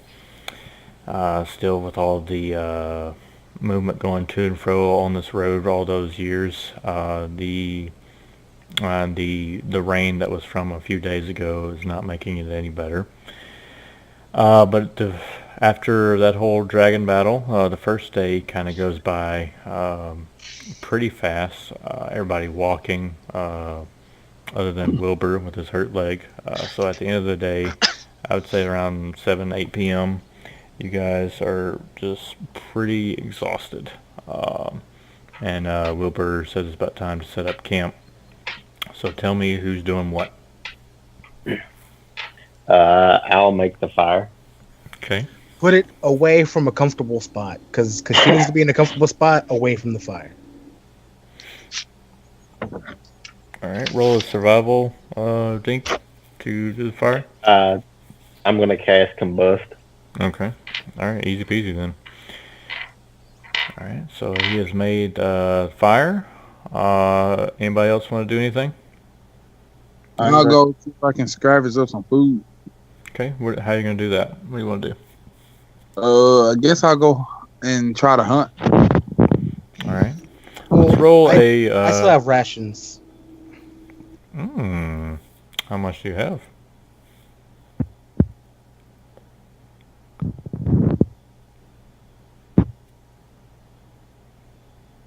Uh, 11 pounds. 11 pounds worth of rations? You're gonna It's in my backpack, so I haven't used my backpack for gold. Okay. 11 pounds worth of rations. So in a very Dumb and Dumber movie moment, like you've had this food the entire time? Yeah, we're in the rock. We were asleep and we fought the dragon. Of course. He just pulls out a bunch of bonbons and ho-hos and stuff. Okay. Do you still want to go hunt, Bones? No, negative. Okay. All right. Who says he's gonna share? Very true. Yeah, I guess. I'm the cook. I'll cook. You know. Okay. Well, then could I try to maybe set up some kind of like tent or shelter? All right. Tell me how you do it, and then roll a survival check.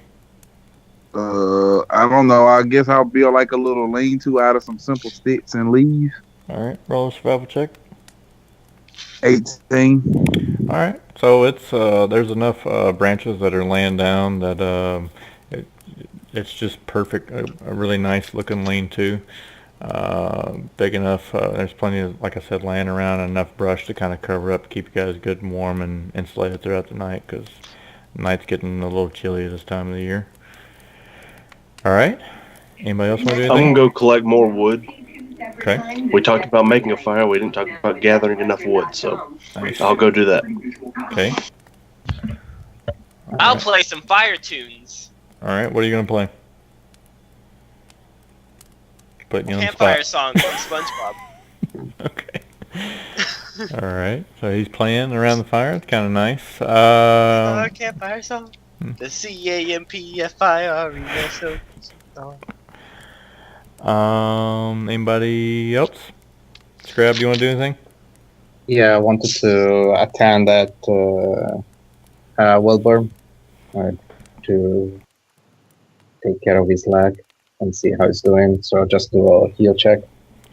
Okay. It's just a 15, but All right, the 15. It's still, like I said, it seemed like it was broken. But with your knowledge and good heal checks and the cure wounds, it looks like you guys had gotten it set pretty well. So it could be better tended to once he gets back. But he seems fine at the moment. yeah, it's just a regular job for athletic purposes. He just kind of pats you on the arm. And, much appreciated, Scrab. Anything else I can do for you, Wilbur, my friend? You can speed up this journey back home. I'm about tired of being out here. Yeah, that's going to be difficult, but yeah, we're already doing what we can. Yeah. Anything you could do, being of your sort, to make sure no dragon attacks us in the middle of the night? Oh, believe me, if I could, I would have done it a long time ago. Yeah, I hear you. We used to be fearful like this back in the Dragon War. Used to attack whole cities. They were much bigger dragons. Yeah, let's not get there then. I hope not.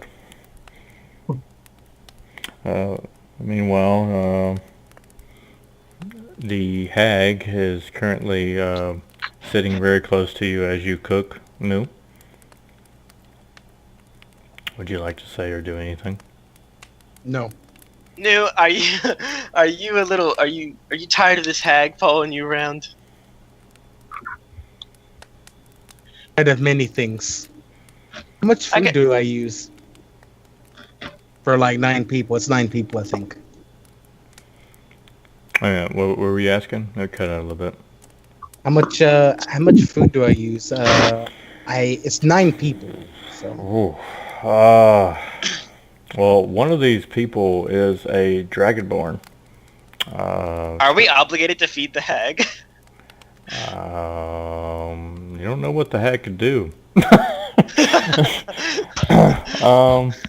I would say, let's say you had 11 pounds worth of rations. Yeah, 11. Yeah, 11 pounds. Decent, a little bit. Well, I'm sure you guys would probably ration that out. So we'll say like maybe. And it's been a long day too. Maybe 3 pounds of that food would be enough to, or maybe a little more. I don't know how much y'all want to ration. I'll do 4. Does that sound good? That sounds good. Yeah, that's reasonable. These are some pretty big, hungry warriors. All right. So the hag leans in as you're cooking. Are we gonna have another bathing session? My God.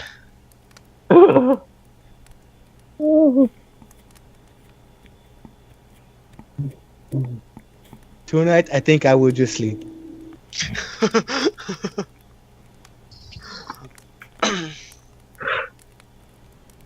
Alright, suit yourself. And then she begins to wander off into the woods. Okay. Can I say don't go too far? Food's almost done. Sure. Yeah.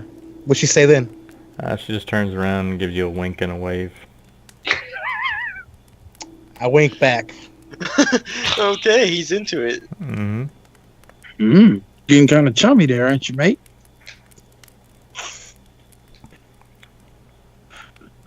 All right. Can I say something? Yeah, go ahead. Go ahead. Keep your friends close. Keep your enemies closer. Ooh. So they can stop you in the back. All right. I would say after a little while, we got all the food ready. Begin serving it out. Yeah, ready? Serving it out. Okay. All right. Does anybody want to do anything in particular? Oh, I'm sleeping. I'm gonna sleep. Okay. Sleeping sounds fine to me as well. All right. 2 sleeping. Scrab. Too. Okay. Bones. Yeah, I'll take first watch. Okay. First watch. Dink. I'm playing with my lizard. Playing with your lizard.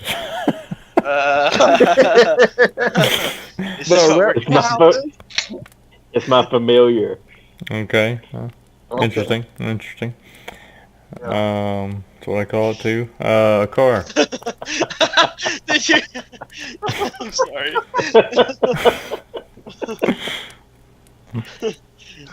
Oh my God. Noah.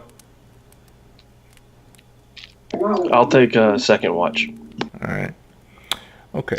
So Dink's playing with his familiar. First watch. Yeah. First watch. Bones. Everybody's getting settled in. campfires sound a little nice. It's much quieter than it was the previous night. You're feeling the just the pain of all the walking through the day. It's just nice to sit down for a little while. But you do know that the hag never came back to eat. What? Hagatha, where'd you go? Okay.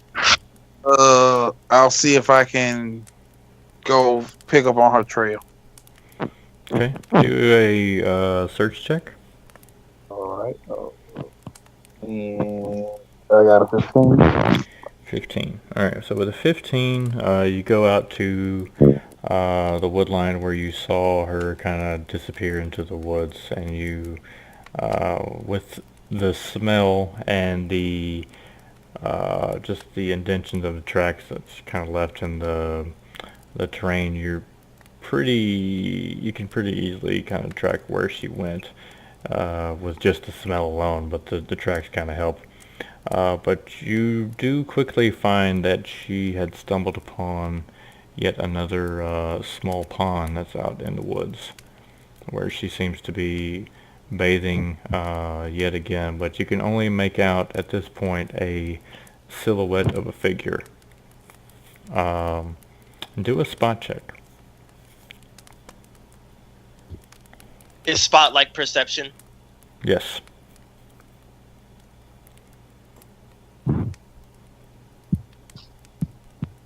Hello?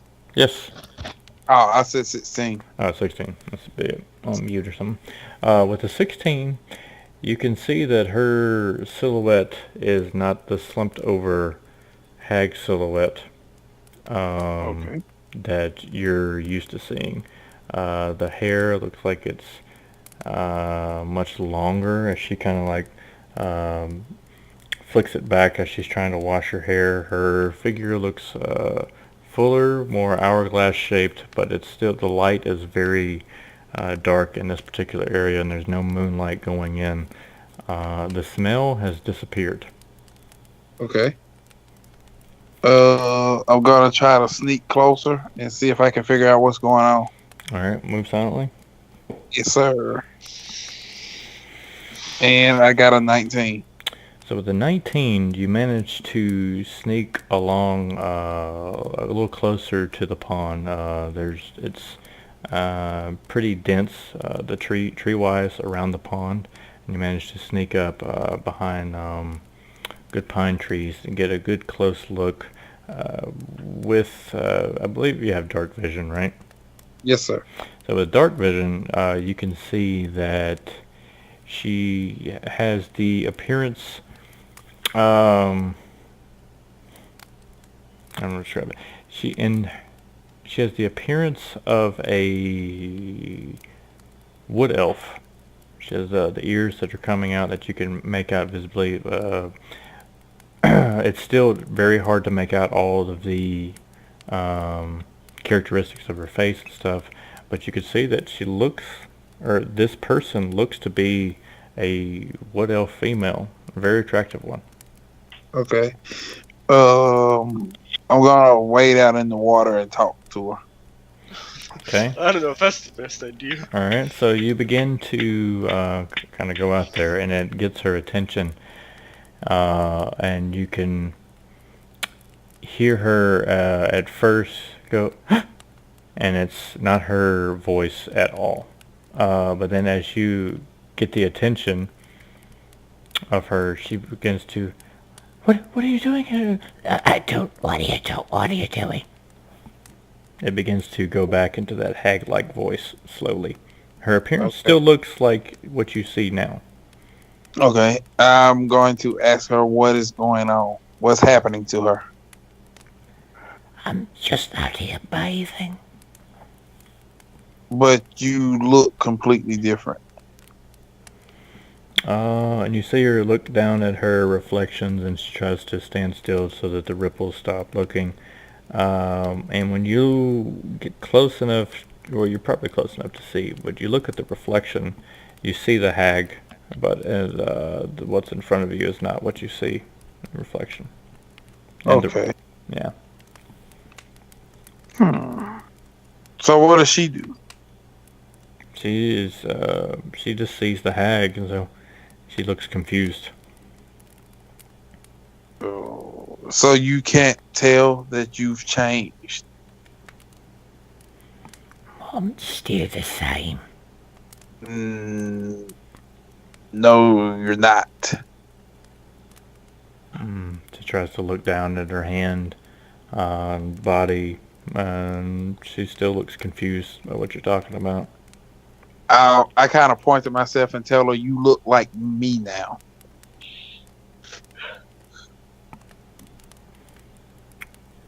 You see her kind of look off, like she's trying to remember something, and she begins to tear up for just a moment, and I don't know. I don't even know who I am. So you lost your memory? I can't remember my name. Okay. I kind of regrettably reach out for her hand and tell her we should get back to camp.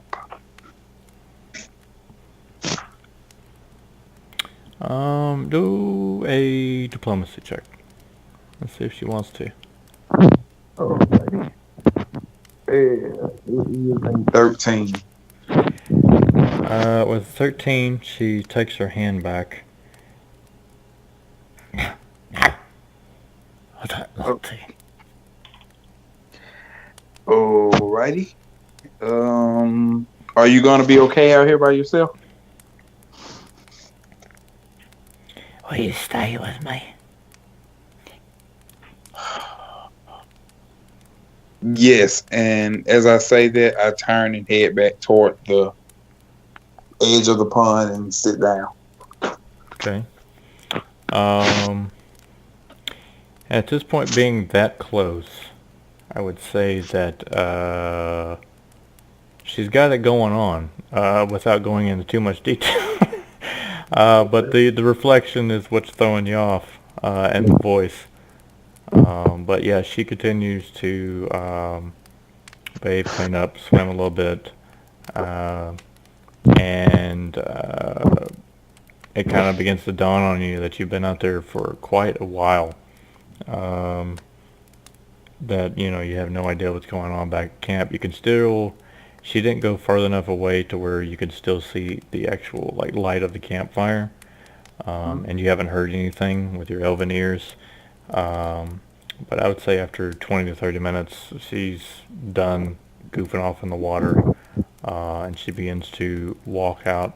And she walks out from the pond, and she takes a few steps inland, still elven form. Okay. And then she makes it further into the trees, and then slowly begins to go back into hag form. Okay. And then looks back at you. Oh, come on now. All right. Well, let's head back to camp. All right. You guys go back to see everything is back to normal. You finish up. Do you want to say anything to her? She's the only one currently awake. No. I'm just gonna tell her she can go over there and lay down with. I forgot his character's name. No. Yeah. Okay. Your shift ends, and the car, yours begins. Okay. So, Akara, you wake up to with the great stench of the hag walking back into camp and cuddling up nice and tight to Nu, unbeknownst to him. And you begin your watch, and everything goes pretty smooth throughout your watch. It's a much quieter night. Nothing really happens other than a few hoots of owls and the campfire. Who do you want to... Well, I don't know. Dink, are you still up? I would have gone to sleep by now. Gotcha. All right, so no one pointed out who's going to be third. Who would you like to wake up to be third, Chef Ricard? I'm gonna wake up Loverboy over there Okay. New, you were having by throwing a rock. a wonderful dream where you were practicing on top of a mountaintop doing a wonderful kata as you were just feeling one with nature and feeling like you have obtained a powerful new strike that would bring down even mountains. And before that, you feel like before your strength is complete, you feel the ever slimy grasp of a wonderful hag come behind you and go, It's time to wake, eh? and then you get hit in the head with a rock.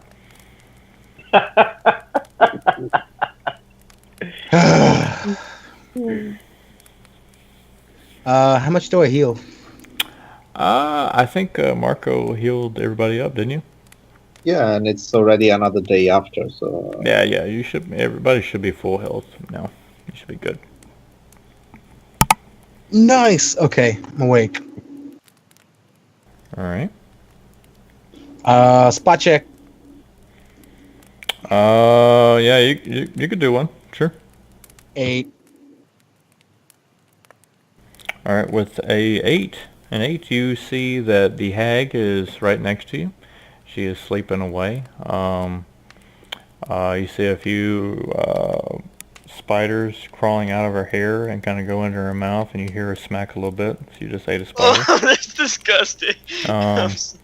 You see everyone around the campsite, having, looks like they're having some decent sleep, good dreams. Other than that, not so much going on.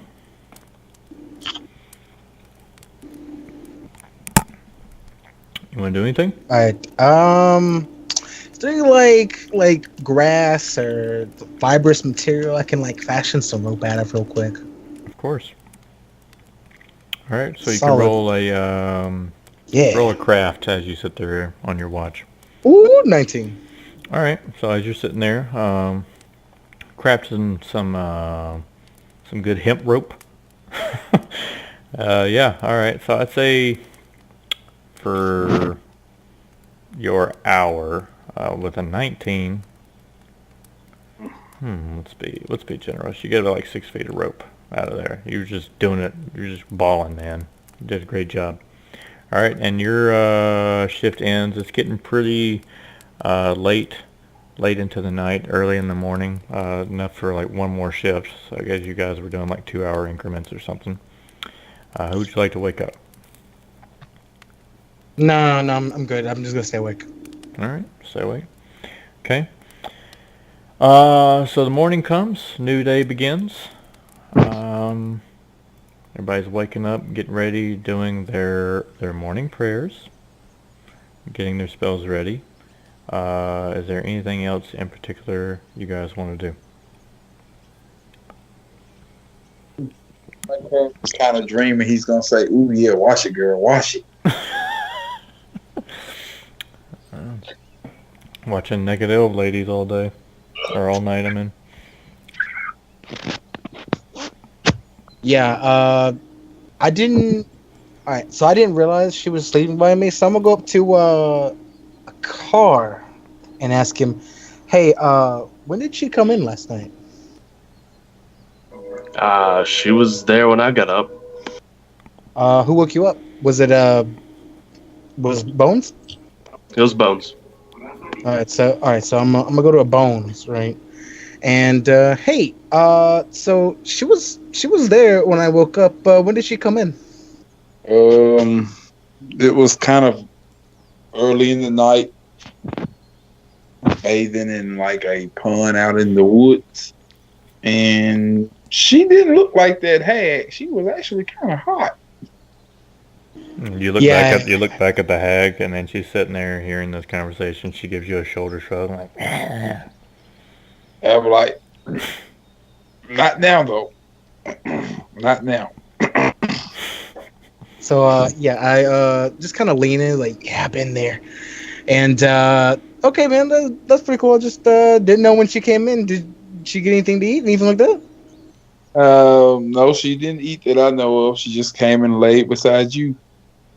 But you can get her in some water, man. It might be a different story. I just wink and walk away. Check on Wilbur. Wilbur is just getting up, cussing like usual. Hey, how's it going, Lou? How's the leg? Broken.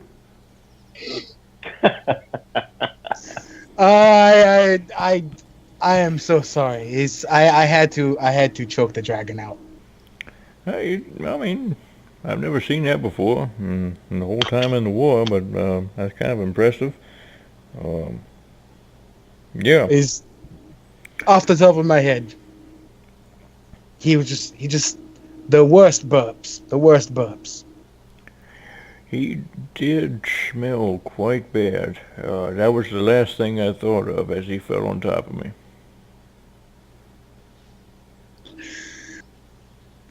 Once again, terribly sorry. Well, it's all right, I guess. You know, I've only had that carriage for about 20 rotations. You know, so it's fine. At least the dragon's gone. Everyone is alive, I guess.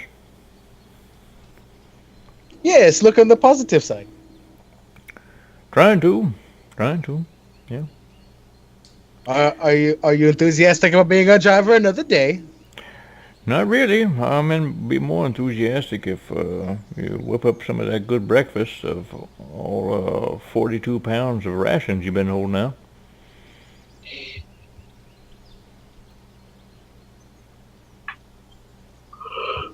Oh, only for you, and I'm gonna go ahead and make a little bit of just a little bit of something to hold everybody over for breakfast. Okay, all right. All right, so whip up some breakfast. Scrap, you do your morning prayers. Is there anything else you want to do? Not particularly at the moment. Okay. Dink? Just preparing my spells. A car? I'll just sit around. Okay. Nelson? I'm good. I don't have to prepare the bard spells. Okay. All right. Does New or Bones want to do anything? Is there any water around the camp? There is none. There is none? Mm-mm. Okay, well, in that case, I don't want to do anything. Okay. Yeah, I as I'm making everybody a little bit of breakfast, I want to I just want to see a car. I just want to just catch him, just look at it, just by a glance, you know. I want to scoff a little bit, and I'll make his ration just a little bit smaller. Okay. All right. And I would say that after breakfast and everybody's eaten, it's time to set off. You guys begin yet another journey through the woods on your way back to Sinfall. To speed up the process, we'll say that for the next few days it is quite terrible, just from being exhausted for walking this whole time. But you guys eventually make it back to Sinfall. You guys make it into town to see that the hustle and bustle of the town is much more than when you left. There are different banners that are from other horsemen coming in from, you don't know if it's from different cities, different countries, what's going on, but it looks like there's banners from Lake Vodney coming in, and from the from different magical schools coming in. There's just a lot. It's a lot more crowded than when you guys originally left. Nelson, this would be something that you're aware of too, because like maybe you actually came from this town a few days ago. So you guys make it in to see the Sinful guards greet you guys. Some of the Red Dragonborn army. They come over and try to help you guys bring in the carriage because they recognize Wilbur and his remaining horse. So these big Dragonborn come over to greet you all. What happened? A dragon sat on us. What? Just point to Dink. Dink, you speak. That's actually pretty accurate. And they just look back at Wilbur and he just kind of nods. That's far from the truth. Bring the carriage inside.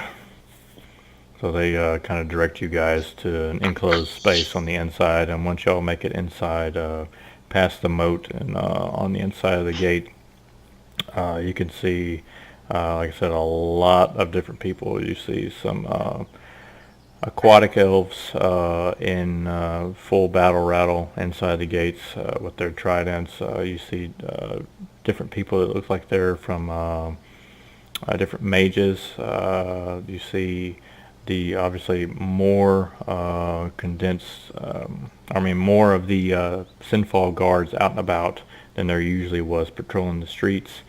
It's just a lot of people in the town, and as the guards bring your carriage inside to the training area that you guys were used to before y'all left. You only brought back gold that you all were supposed to go to drop off supplies to Kar and Ra, right?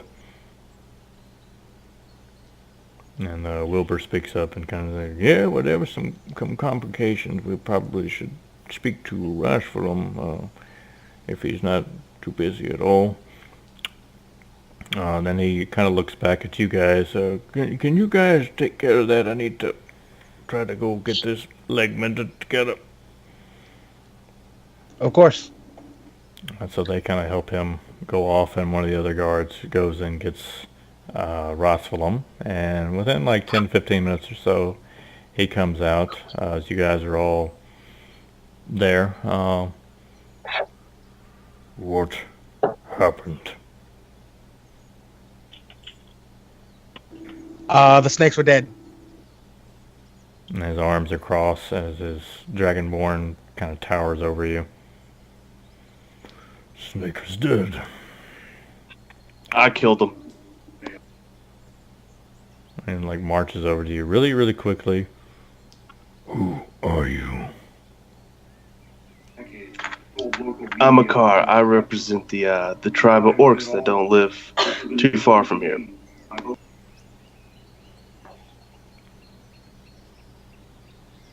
Foxoth or Wavlum? Warvlum.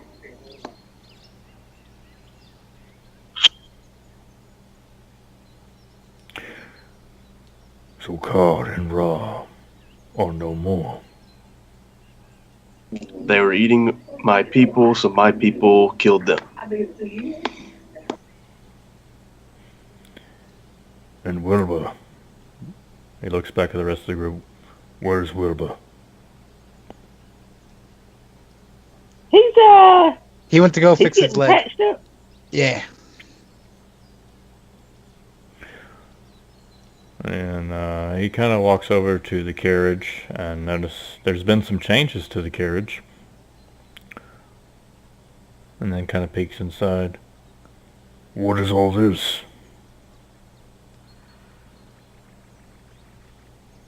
He found it on the way back. We found it on our own accord. I do believe that it was mine. It was mine. It was in my cave. What in God's name is that? As he looks at the hag. She is my new friend. a liability. Don't talk to Hagatha like that. Her name is Hagatha. That's just what I've deemed. For right now. For right I now. like calling her. Don't know her name. For right now, my name is Hagatha, I guess. Very well. We also kind of ran into some dragon trouble. And like he's like gives you his undivided attention when you say that. What kind of trouble? Well, this copper dragon kind of caught us off guard in the middle of the night, tried to kill us, and we killed it first. That's pretty much it. Oh, his eyes glowed red. That was kind of strange. Yeah.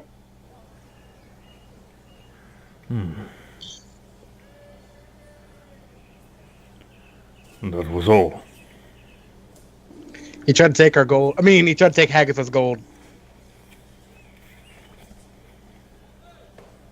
Did you see any other tracks along the trail? Yeah, some big tracks. Like when we first started headed out that way. I see.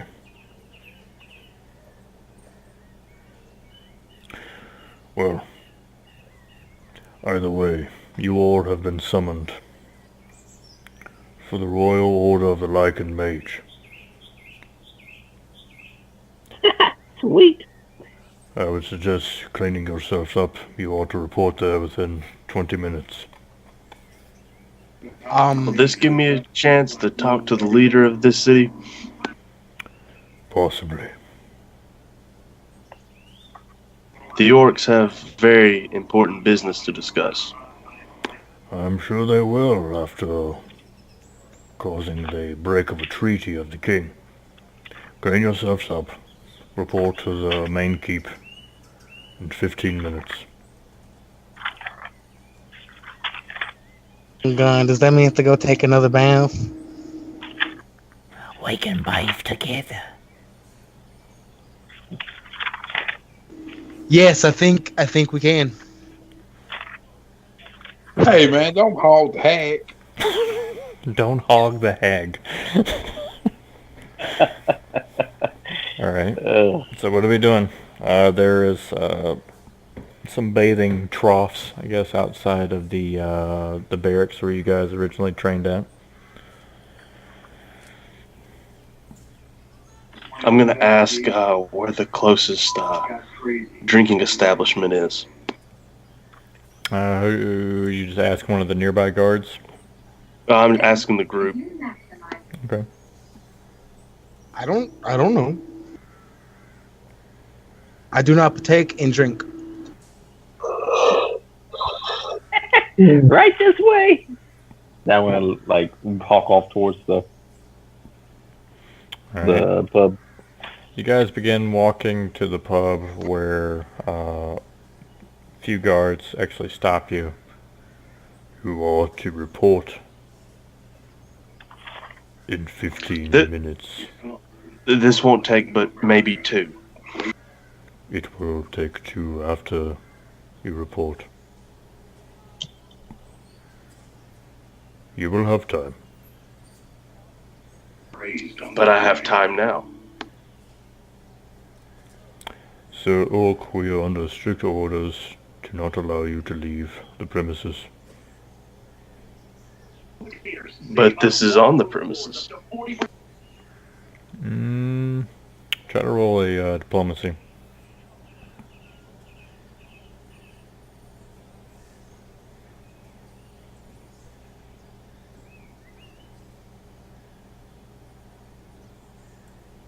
That'd be a 10. With the 10, he's not letting up.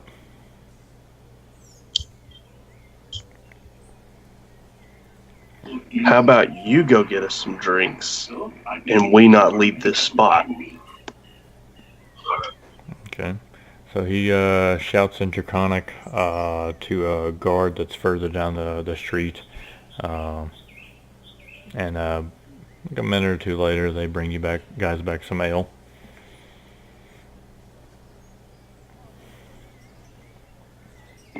See, we can work things out.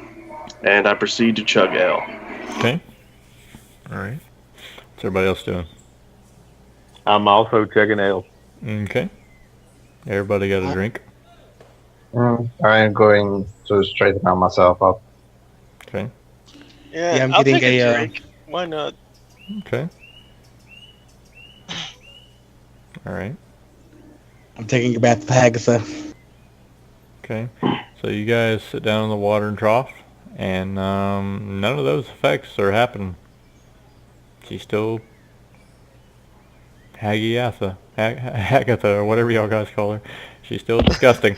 Could you wash my back? Yeah, I can wash your back. Turn around. Thank you so much, you're a doll. Do you ever clean behind your ears? They're quite disgusting. I fought a dragon, Hagatha. I won't buy. Right. I won't buy and be like, good luck with it. Okay. Everybody is drinking ale and got cleaned up. It's been about 10 minutes or so. What do you guys want to do? I guess. One more drink for the road. All right. Slam it I'm down. going to head to bed, Nick, because it's getting a bit late and I'm falling asleep here. Okay. All right. No worries. Well, I'm naked, so is there like anything, just like some grunt attire I can just wear? Yeah, they'll bring you some kind of garments to wrap up. Hey, Marco, I'm recording this, so I'll try to put it up on my YouTube thing, and then I'll let you know what you miss. I just doubt that even in the future I'm going to be able to do any later than 1 a.m. Okay. No worries, friend. I'm not young anymore. All right. You did good. I'll see you guys next time. All right. See you, Marco. Take care. Have fun. Hey, Nick. Okay. Hey, Good night. And don't die, please. We didn't last time. We're gonna try. That's it. Okay. Have a good night, guys. Night. Night. All right. Bye. Bye, guys. So, they give you some I would say a decent like tunic and pants for you to wear. Like it's dressy, dressy enough, but it's not like super high quality or like the high society type. But it's enough. Make you presentable. Nice. At least I'm not naked anymore. Okay. I guess get ready to head towards the council. Okay. Yeah, let's head that way. All right. So you make your way up to the keep, where you have to wait for just a few minutes, and eventually Rosflum comes out, where he leads you into the keep and down a set of stairs into a I don't want to call it a throne room, but more of just a council room, where you see 2, 3, 4, 5 figures that are sitting up high on these steps, and they kind of lead you guys down below. It's not the most well lit room in the world. There is some candlelight, torchlight down there, heavily guarded by both Sinfall guards, which are the Red Dragonborn, and some guards from Lake Vodney, which are the aquatic elves. And you see standing up, not in the center chair is vacant, but to the right of that would be a middle-aged guy, balding up top, hair around the sides, kind of old, looks like he's in his late 40s. He's very, very skinny, wearing a nice doublet that is finely stitched. He's like, "Oh, excuse me, come along, walk up." And he's like telling you guys to come a little closer. I do. I'm assuming that everybody does. Yeah, All just right. step. Okay. I would like to point out that the hag was actually told to stay outside. I didn't point that out, but she was not allowed to come in here. Wow, this is discrimination. I know. I am Tiberius. I am steward of the king and queen here in Sinful. You are in the presence of the Royal Order of the Lycan Mage. Han, I would like to say that I am the Royal Sage, and I will go down and point out everyone before we begin. Now, the headmaster of the and also the title of Royal Magus is Sir Dalton, and you see this guy who has some salt and pepper hair, nice mutton chops, but he has like a very, very long mustache that kind of goes down to the sides and almost kind of comes even with his collarbone. His eyebrows are some of those really big bushy ones that need some trimming, but not so much. But you could tell he's very, he has a high praise of himself, looks very knowledgeable. He is in some fine robes, and he has got very next to him a staff that has a nice crystal at the top of it. Next is the Royal Seer. And you see this gnome woman who is at the same level of table where you can clearly see her, so you can kind of get the distinction that she's probably sitting on a nice big box or something in her chair because she's very, very short. This is Miss Lucille, the Royal Seer. Then he introduces himself yet again as the Royal Sage, Tiberius. The Royal Physician, Belethane.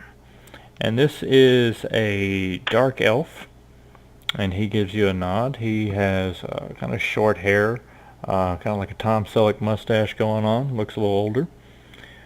Next to him is the Master Priest of Skull, Sir Bobrick, and he is a human, probably middle-aged, long blonde hair. And next to him is the Lady of Lake Vodney and the Knight of the Sepulchre, Miss Afrin. And you see a very gorgeous human woman. She is wearing purple garments that are finely made but have slight hints of scales on them, kind of the sign of Lake Vodney. And along with that, Tiberius would now we will all bow to the entrance of the king. And then he asks you guys to lower your heads or get down on a knee as you see the whole royal order begin also to bow as the entrance of the king. So I'll only. Do I know these customs? You being out in Wavlum, probably. Well, do an intel check.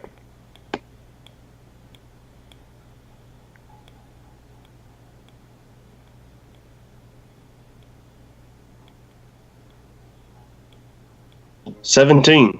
17. Yeah, you even know him. Oh, dang. Okay, I guess I'll bow my head. Okay, and you bow.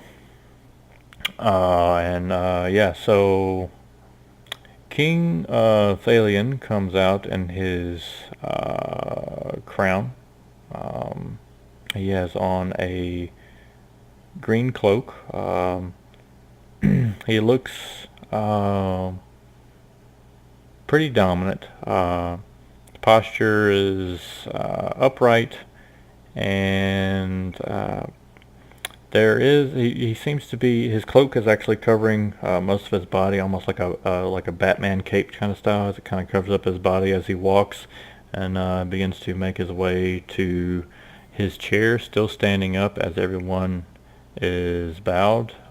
Would King Thalion like to say anything to make them stop from bowing?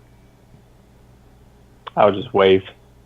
Okay. The Royal Order stops bowing and sits down. And you guys can stand back upright. Except for Tiberius. Tiberius. Okay, thank you, good fellows. First order of the Royal Order, and he kind of snickers to himself. Well, it would be the case of Sir William. And the guards, one of the nearby Dragonborn tells you guys to step to the side. I do it. Okay, yeah. Step to the side. Alright, so they bring in this guy, some of the Sinfall guards, this guy in shackles, a human. Do a intel check, Dink. Say 11. With an 11, you see this guy walk in with the shackles, and the light hits him slightly dimly at first, and you're like, this guy looks a little familiar. And then he gets closer and closer to the order, and then you're like, oh snap. This is the guy that was in the pub the night that you left. And then Tiberius speaks up. Sir William, you have been charged with the murder of, let's see here, Theobald Greenwater. How do you plead, sir? And then he speaks up. He stole my coin purse. I was drunk. I didn't know. And then silence. Tiberius speaks up. Due to the laws of here in Sinfall, we do not tolerate murder or vigilantism here in the city, and the order and the law for that is punishable by death. You will be headed this time tomorrow. Does anyone have any objections on the order? No one says anything.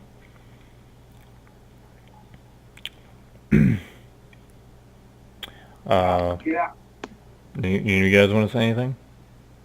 Who is this person? Why wait till tomorrow? You said it out loud? Yeah. Well, loud enough for our group to hear it. Like just the ones around us. Do we not like this person? And one of the nearby guards goes, stop talking. Around that same time, the door opens up in the back, and one of the guards brings in Wilbur, who is on crutches and kind of got his legs wrapped up, and he is led over to where you guys are. How's it going? What's going on here? He kind of says it low to you guys.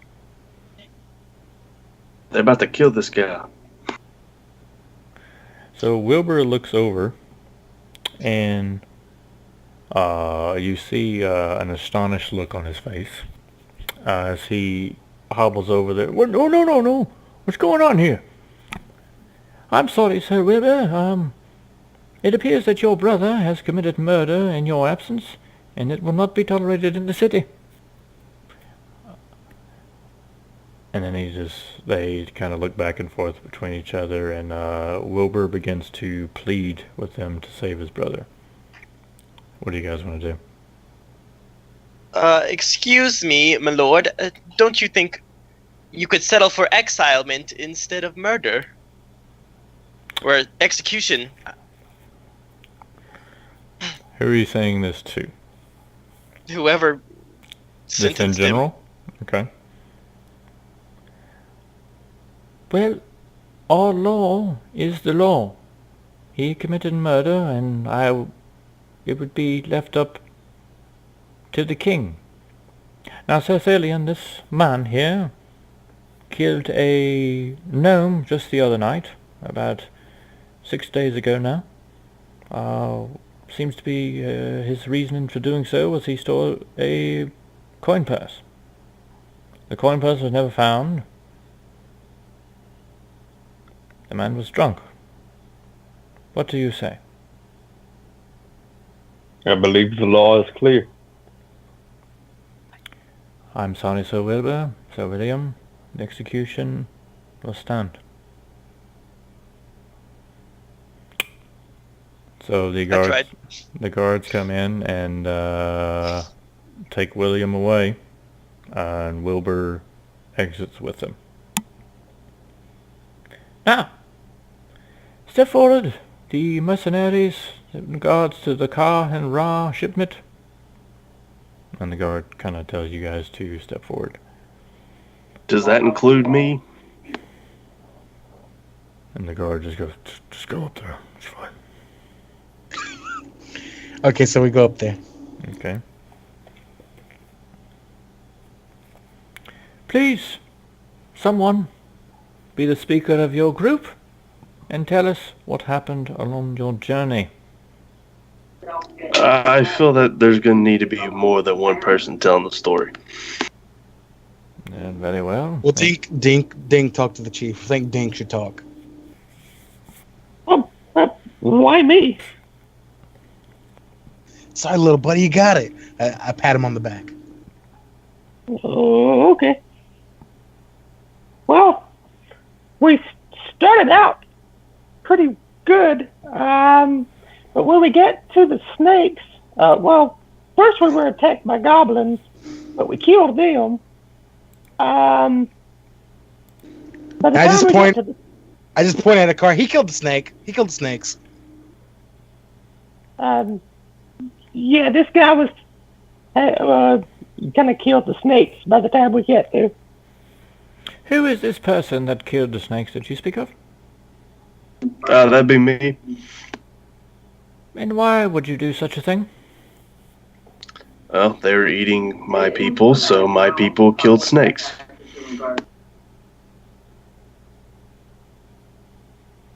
Huh, I mean, I guess he looks back at the king. I guess that makes sense. I don't. What? Do you have anything to say, King? The treaty with Ra and Ka was that we would deliver goblins to them for feeding, not that we would offer protection. I find no fault in this. Oh, then may I speak out at this moment?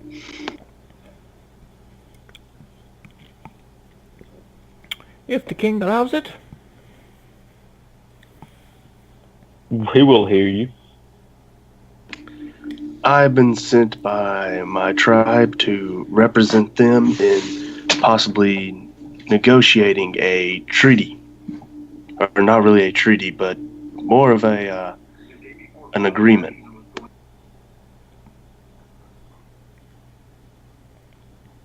And where is your tribe?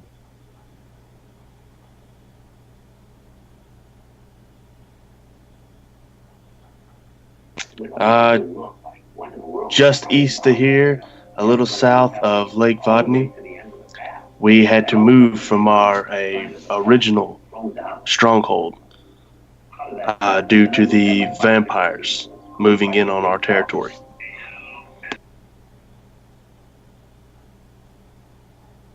Yes. Go on.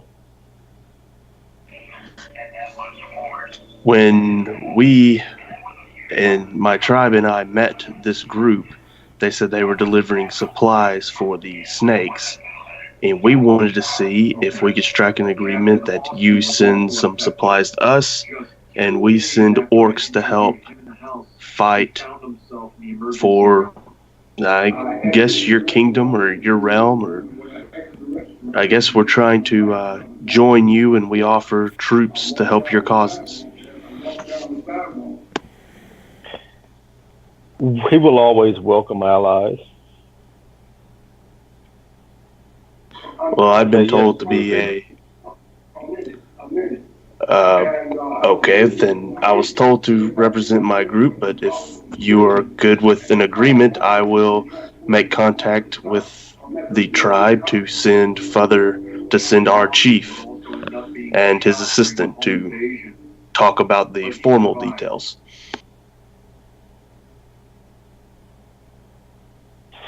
Sounds agreeable. And I gesture over to Tiberius. Very well, sir. Now, so, the snakes were murdered, but I was told that you came upon a very large sum of gold and a mysterious hag. What is going on there?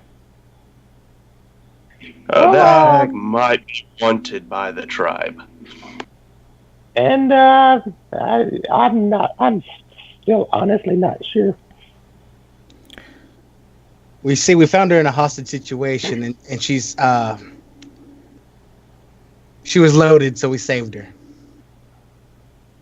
Loaded. Yeah, 2 ogres. We killed the male, and we left the female there to cry. Interesting. I do believe I am aware of these ogres you speak of. They have been quite vicious for years. The last driver, before Wilbur came along, spoke of them. Shrek and Fionnuc. We called them Shrek and Fiona. Mm-hmm. That's right. What? Now, this cursed hag. Have any of you tried to lift this curse? Hagatha's beautiful just the way she is. No, but I tried see to there's kill her. many new mages in town, and I would seek help immediately after we're done with our meeting here. Or you could kill her and turn her over to the tribe. Yeah, that's not gonna happen. I mean, I think it's up to the king. Either option is fine with me. She does quite stink.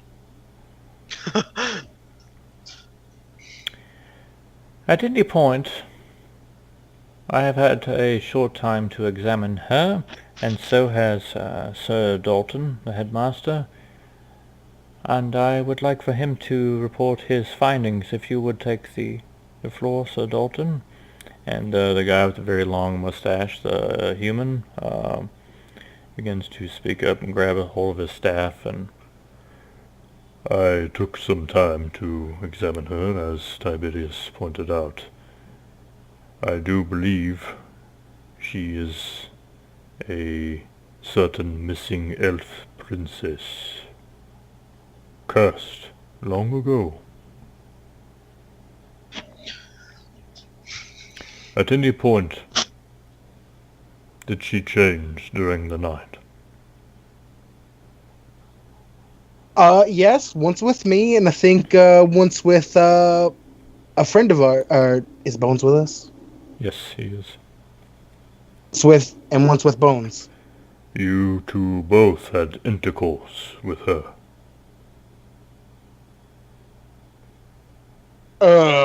What? No. No, I mean... why would you assume that? In order for some sort of change to take place, usually, the conjoining of, how do you say it, Tiberius? Oh, I believe they call it making whoopee. Making whoopee. Yes. If I may speak out, I don't think either of these two engaged, but the hag definitely could have engaged with that one, as I point to Canute. So, did you, or? I mean, I didn't, but I mean, it's not like I won't take one for the team. I'm sorry. They all, Afrin at the end of the table begins to laugh, the female. Everybody else seems a little bit more reserved. Well, usually how would they say, a true love seems to break this sort of spell, but that's often kind of reduced to simply love-making. It could break the curse. You see, long ago, the Princess of Palfrey became missing. Was cursed by an evil witch named Mitra. I do believe this could be this missing princess.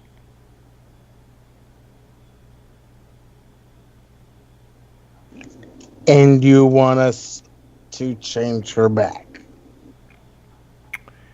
To change her back and deliver her back to King Novlafim of Palfrey would greatly increase our diplomacy with the Wood Elves over on Vostok. Okay, give me a few days. A few days? It takes you that long? I mean, you just gotta lay on the charm. Yeah, a few days. Give me a few days. Put my hand on my head and just face palm.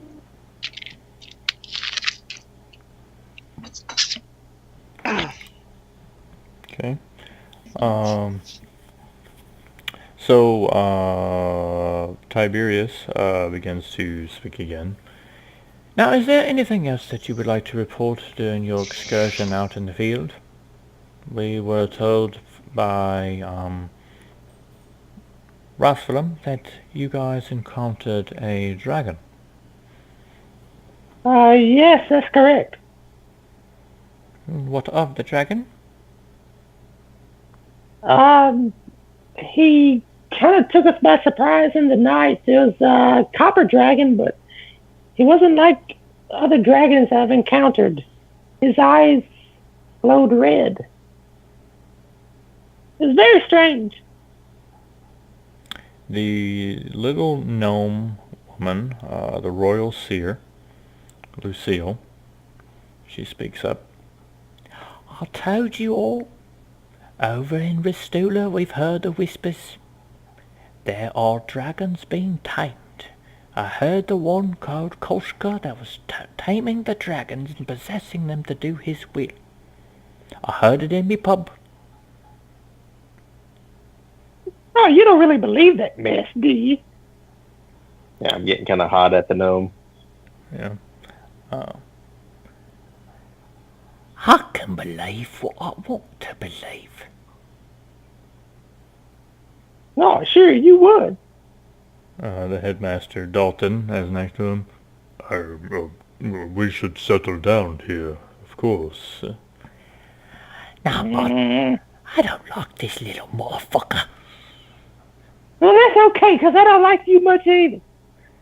Okay, Tiberius speaks up. I think you all should leave the court, please. Lucille, you leave out that door. Guards, take out the little one there. And so you're being taken out by the guards. This would make a great fundraiser. They should let them fight. Please go on. Someone else tell me what happened with this dragon. We engaged in combat with the dragon, and it led to injuries to Wilbur and the rest of the mercenaries. I see.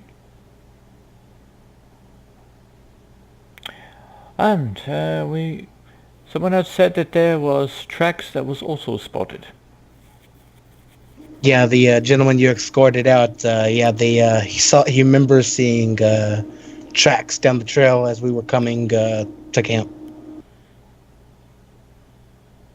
Before we encountered the beast. Interesting.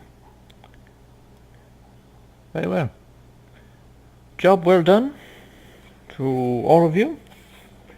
You will be paid for your efforts. And King Dalian, what of the treasure that they found? Oh, I tell him it's Hagatha's treasure. Well, indeed it may be, but that is up for the king to decide what to do with the funds recovered. I see no reason why they should not profit from their excursion. As long as they pay their taxes, of course.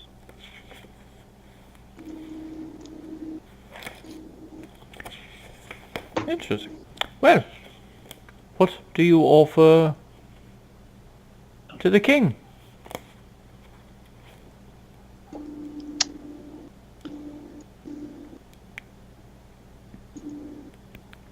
What's the tax rate?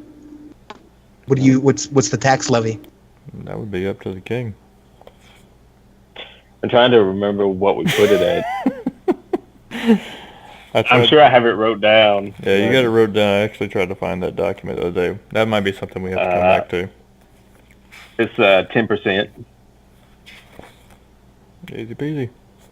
I'm looking at it right here. Well, since the king is being so generous, we'll offer him his 10%. Okay. I don't think we had a choice. All right. So, after that, I believe that your time here is concluded. You may do as you wish. Prefer you to stay in Sinful in case we need you within the next 24 hours. You can also check back in with Rasfalum to see if he has any other jobs. Thank you for your work.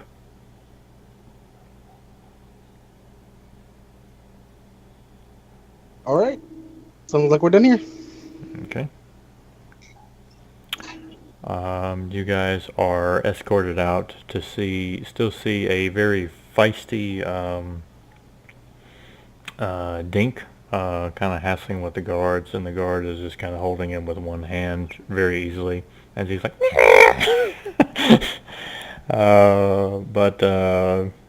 what would you guys like to do? It's okay. It's over. You just chill. Chill. Let's go get some drinks. I'll go Agreed. with you. Didn't we just drink before we came in here? Before and after. Well, let's go get another one. And I was like, storm off. Okay. Alright, so you guys go off to Tiffin's Pub, where, like, it's in the middle of the day, so there's people, it's not so crowded right at the moment, but he comes over and gets you guys a round of ale. Is there anything else I could get you guys?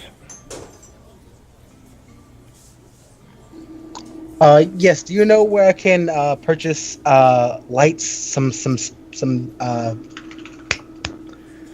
sensory spells of some sort? Some sensory spells. Well, all the spells, scrolls, spell books, whatever you need magic-wise would be actually back at the keep for right now. Tiberius and his, I guess you would call him his pupil or whatever, Marcus Dungarden.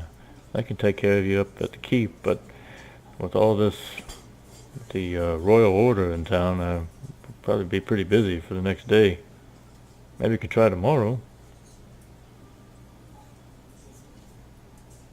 That's if I were to go tomorrow, where would I need to go?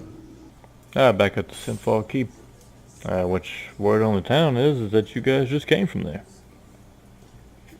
Yeah, we needed a drink.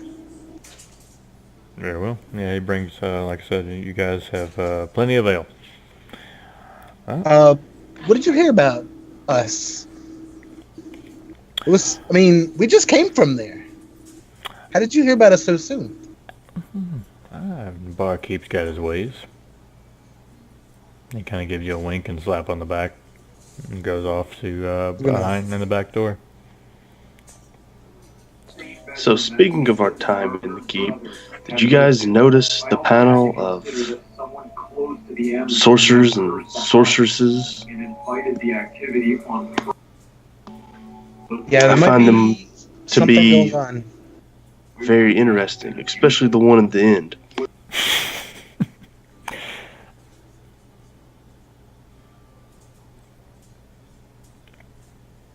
I don't make a comment. I just like drinking on my pint. I scoff and drink my pint. Okay.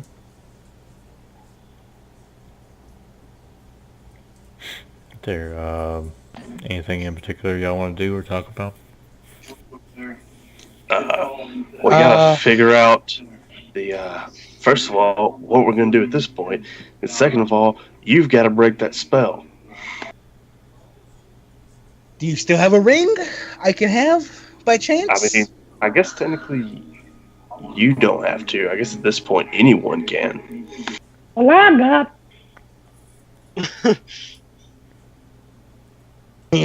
Are you gonna do it? No.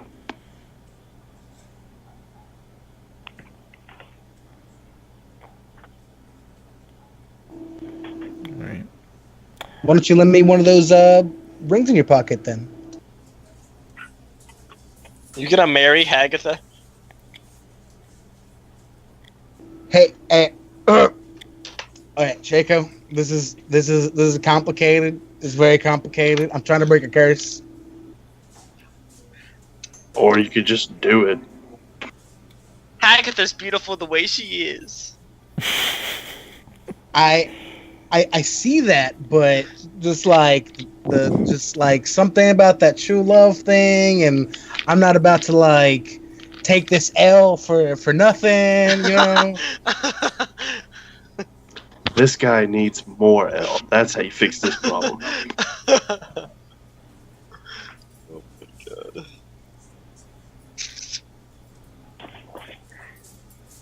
I mean, what about you, Bones? What do you think? Just marry her in a river. Marry her in the river. Preferably at night. I still think I need to just seek some more professional help before I get this done. What kind of professional help do you need?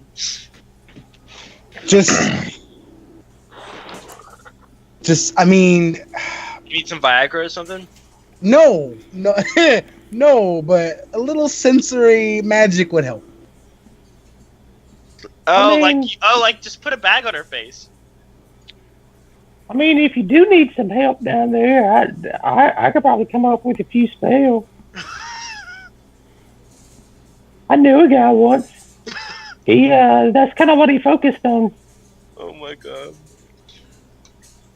I mean, can you make anything that tastes tasteless?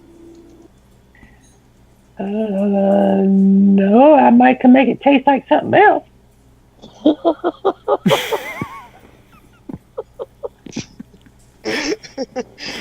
That might help. Yes. It'll take me a little while to study the spell. That's it's fine. I gotta lay on some moves. What do you want it to taste like?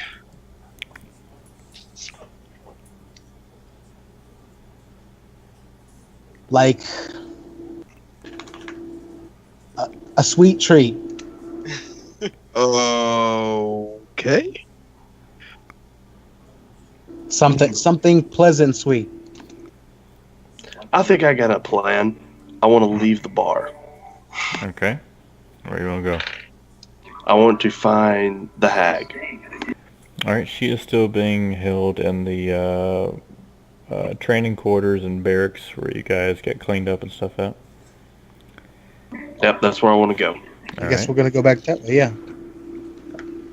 You gonna let him go off by himself? Alright, so you made it there. She is in the training quarters being watched by like 3 guards. Alright, I'm going to stay at a distance but talk to her. Okay, what do you want to tell her? I want to tell her that we found out that she is cursed, and that the only way to break the curse is to fully embrace Canute.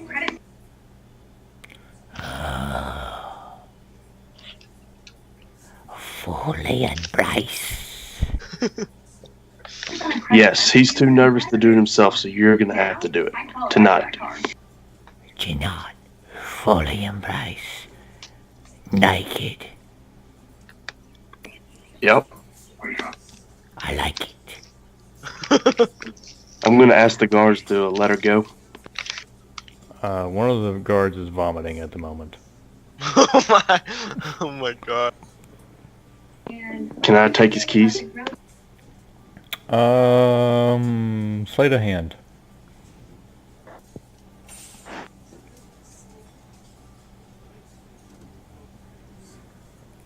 $19. With a 19, and the guard that's vomiting, I'd say you get some keys off of him pretty easily without, causing any notice from the other two.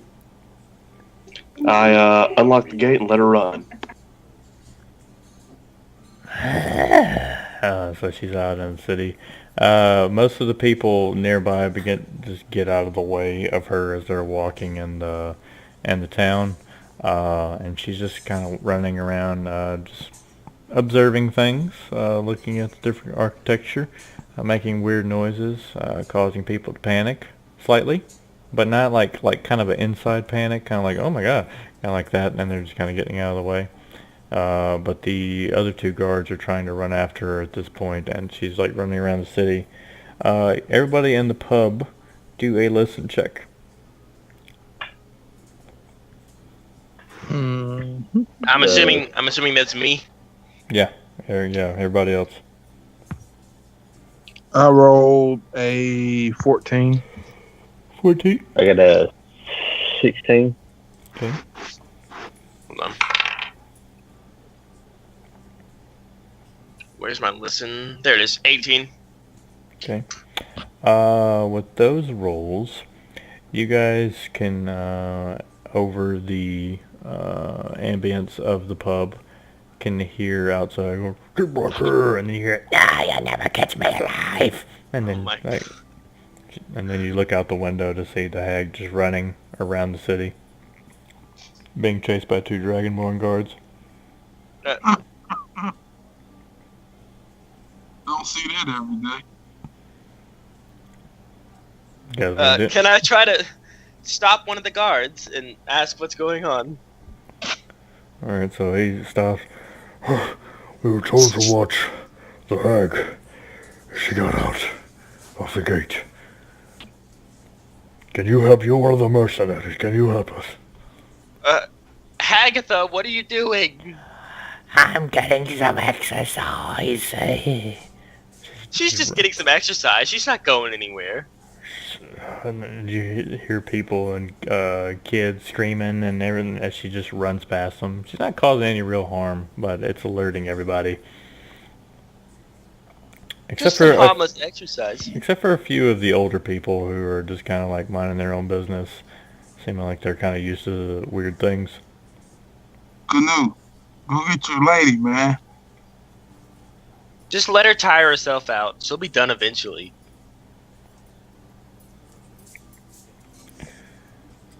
So the other Dragonborn kind of yells at the other one still chasing them and tells him just to simmer down, just kind of keep an eye on it, and they try to like herd the people away to kind of like try not to pay much attention to her. And she's still just running around, just kind of looking at flowers and just observing. All right. Well, me and a car are back at the training camp. Can I go ahead and get 10% and make my way back to the key? Make your way back to where? The keep to pay taxes. Okay. Yeah, you can take care of all that. You would pay that to eventually find Tiberius. You have to kind of wait. It seemed like they were down there in the order for quite a while, but he eventually comes back up to take the payment. It's just much appreciated, sir. Thank you very much for your contribution and your contract that you have filled. I hope that you could do more work for us in the future. How do we get paid for our mission? Ah, yes. What was the agreed upon sum? Oh, I don't remember. I guess I'll have to come back with my party. I believe you shall, if you wish to be paid, good sir. Well, while you're here, do you have any like sensory spells readily available? Sensory spells. And why on earth would you want that, good sir?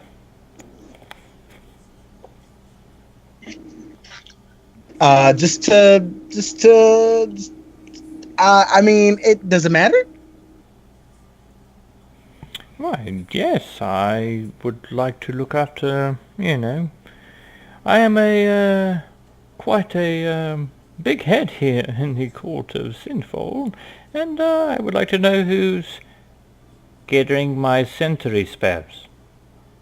Well, I mean, I have this little sore in my mouth, and it tastes awful, and I would just like, something that lasts a few hours, maybe, to kind of get it to not taste so awful. Oh, okay. Well, is there anything you'd like it to taste like?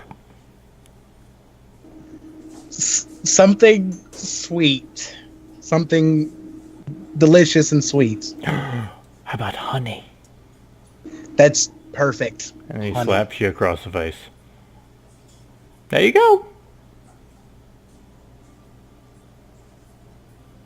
And you taste honey all in your mouth.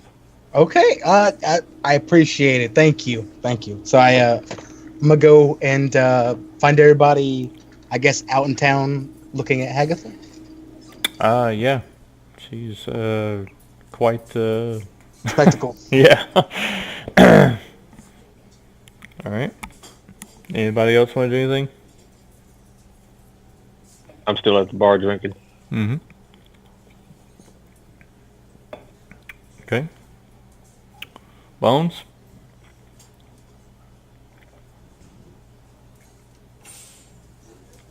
David? David's asleep. Carr?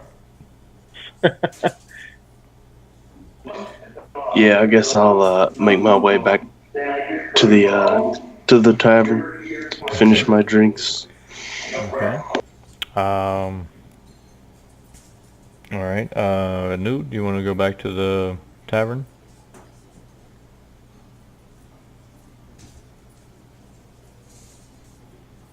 Is everybody sleeping? No, I'm not asleep. I just didn't hear you. Oh, yeah, I'll go back to the tavern. Okay. All right. I'm assuming that everybody's going back there. What do you guys want to do now? It's starting to get late afternoon. Hagatha's still running around outside. Most of the people are starting to kind of go in for the night. More people are actually starting to come into the tavern. Tiffin's Pub is starting to get a little busy. I want to stumble upstairs and pass out. Okay. I want to go and see if I can calm Hagatha down, get her to come inside. Okay. How you do that? Hagatha, dear, it's getting a little late. News waiting on you. I just like in the back. I'm waiting. Oh dear. And she comes.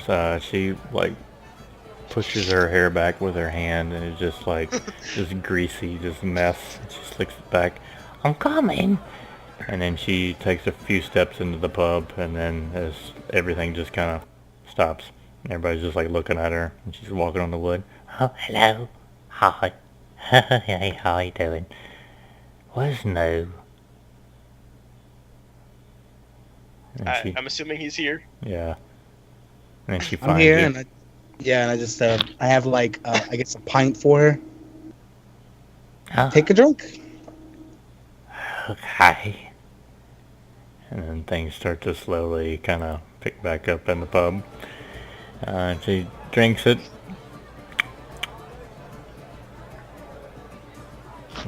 Now what? I'm sorry.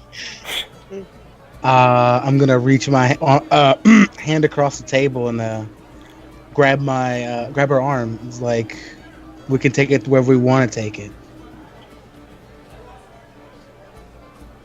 Okay.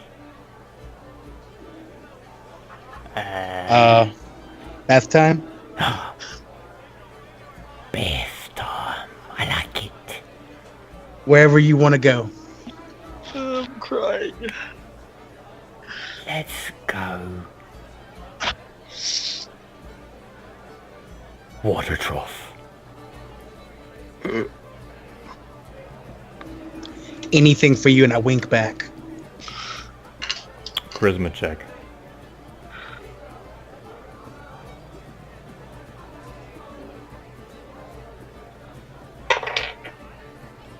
$17. 17. You see a slight blush come over the hag's face. And she takes your hand. When she holds it, the slimy feel of her hand no longer feels that way. It still looks the same, but it feels soft. Come along. And she begins to lead you outside. All right, I enthusiastically follow. Okay. So you guys see them go outside and beginning to feel slightly sorry for New. But she is tickled to death as she leads you over to the like the bathing trough that was at the encampment that you guys trained at. You first. So I just I take off these I guess what are the just garments that they gave me, and I don't really like turn to her. I just look. Mm-hmm. She just comes to see my bare backside, and I go into the water. Okay. Follow me. Okay, so she undresses the scraggly looking clothes that she has on. Takes a couple of steps in there. Well, first she puts her toe in there, and it's a little cold. I like it. And then she's just reeking of odor. But she steps in and sits down and looks the same.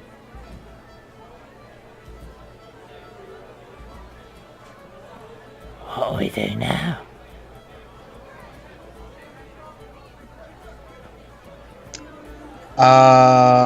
Okay, I guess I just I brush her hair back. I close my eyes and I go in for a big wet one. Okay. So you brush her hair back. Let's start there. It is disgusting. Your fingers kind of get caught in the split ends of the hair, and it's constantly hitting dirt. You think you felt something crawling on it at one point. You kind of flick it off real quick. It's very slimy, oily. Her eyes that are looking back at you seem to change as you do that. They look softer, more, I don't know, that this doesn't look so animalistic. It looks more human than usual. And then when you go in for the wet one, things drastically change.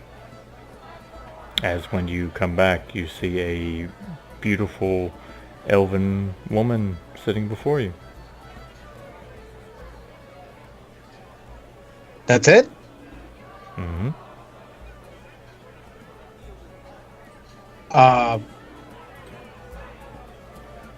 Okay. Then I guess we just now what do you want to do?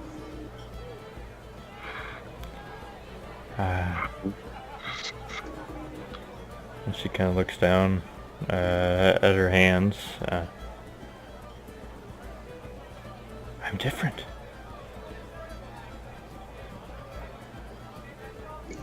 Do you feel different?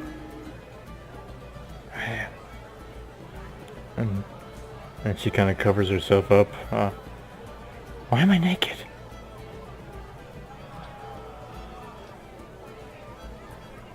You came into the trough with me, naked. Who are you? Canoe. I was supposed to break your curse. And she tells you to get hand me something to cover up with, please. Yeah, I'll just give her the clothes I had. Okay. So she... Well, turn around. Okay, was kind of annoyed. Turn around. So she begins to dress back up. What curse are you talking about? Believe you've been under a curse for a while now.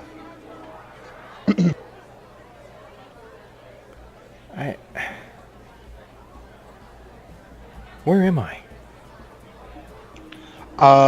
You're at Sinfall in the training barracks. We're in the water trough taking a bath.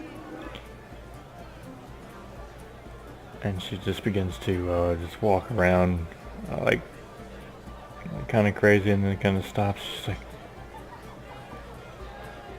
I was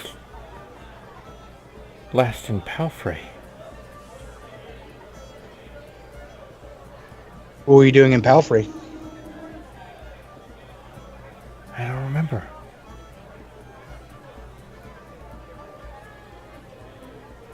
And she can kind of hear the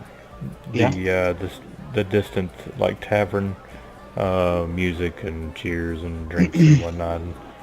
Do you want to freshen up, refresh, get some refreshments, see if you can feel a little bit better? Maybe you might remember something. Yeah, I guess so.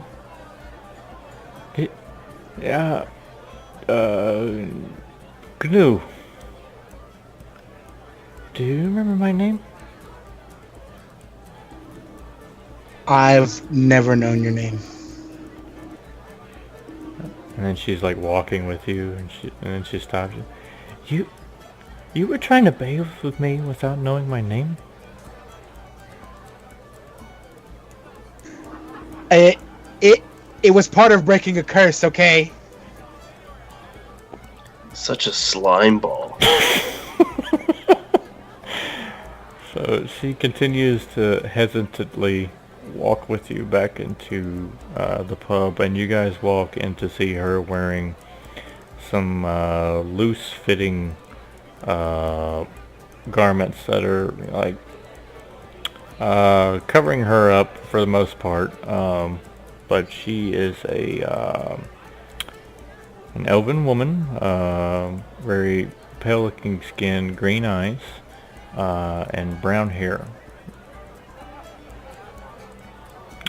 And you guys walk up to the table where everyone still is, except for Dink, who is upstairs asleep.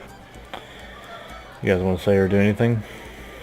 Everyone except for Dink. I guess I could just like, hey guys, this is Hagatha.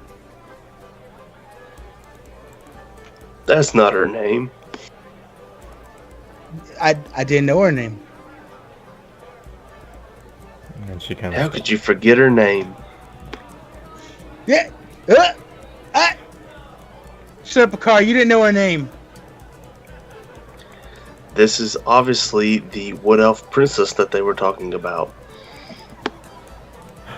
My name is Novlafim. I like Called it. Hagatha better. Thank you, Akar. You're welcome, as I give her a wink. A charisma check.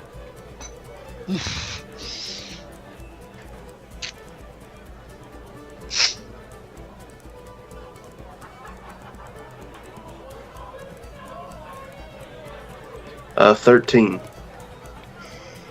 13. Okay, she smiles and nods back to you. Hands kind of crossed in front. She's trying to keep as much courtesy as, or kind of like you can see she's trained to stand this way, even though she's not covered as much. Anybody else want to say anything to her? Did you want to get some rest? We have to bring you back to the keep in the morning. Yes, that would be great. I guess I'll just I'll take her to her room and let her go to sleep. Okay. Alright, what's everybody else doing? I will follow suit. Okay. I will also tell the princess that if she needs anything, and I'll insert my room number here. Charisma check. 12. 12, she just... I think I just kind of want to get some rest, but thank you for your help. Keiko, you want to do anything? Shaco's Gucci. Nice. We're good. Alright. Okay, so the night goes by pretty quick. We're going to wrap it up pretty soon, by the way. Night goes by pretty quick. Drinking into the night, everybody feels pretty good to be back inside some city walls. You guys awaken in the morning to a nice rainstorm. In the second floor inn of the pub, everybody begins waking up and getting some breakfast from Tiffin's. Is there anything in particular you guys would like to do?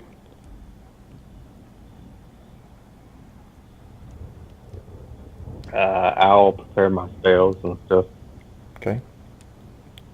I wanted to go talk to Dink. Early on, we're probably gonna have to take her to the keep, and when we do that, we have to get paid. When we do that, we'll talk to Tiberius, and then he'll probably ask us to escort the princess back. Sounds good to me. I'll go check on I the can use princess. with some spells. How much did we get paid? It's 100 gold apiece, I believe. Okay. All right. Sounds good. Okay. I wanted to check on the princess. Alright. So you go to her room for her to answer the door. She was given a gown that was probably one of the female workers that works at the pub. She seems to be well rested, well fed, still slightly hazy on everything, but good morning, Akar. Good morning. Are you ready to go to the keep and find out what's going to happen next?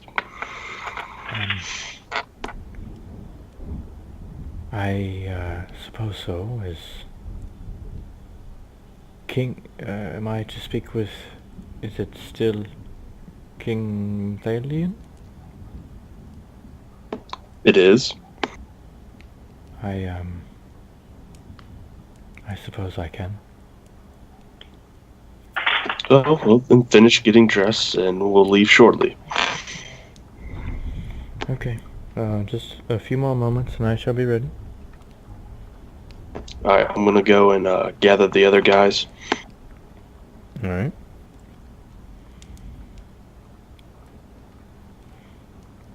Everyone ready? Yep. Okay. Good to go. Yep. Alright, so y'all escort her to the keep, where y'all are stopped by some guards up at the front, where I'm sure you relay the message, and they send for Tiberius to come forth. Yes. May I ask why you bring this girl here? This is the princess you told me to break the curse of, and Oh my! And he like clasps his hands. You did it. What did you do? Actually, no. I Whisper. I just kind of like make some distance between me and me, Tiberius, and everybody else. We just I just got naked and I just kissed her. You dirty dog. I mean, it was really just a kiss. Like it wasn't that big of a deal. You kissed her? How did you do it? The sensory spell. No. I mean, how did you do it? Because I saw her before and she was hideous. I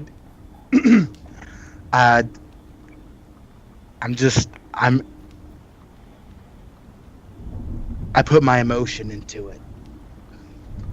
I see. Do you care for the girl?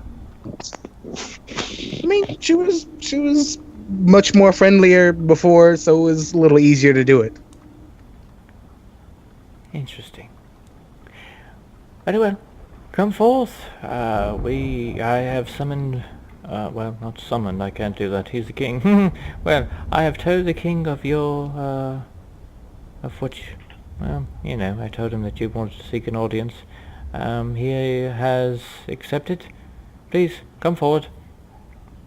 You go into the grand hall, where you see the throne room of the king, throne chair, and he's like, please wait here. And after a few minutes, eventually kind of go through the whole thing again of the bowing and whatnot. Walks in. I'm guessing you're going to do the hand gesture again. Yeah. Hand gesture. Everybody can rise. And he is already set down. Alright. What do y'all want to do? I guess first we present her with the princess.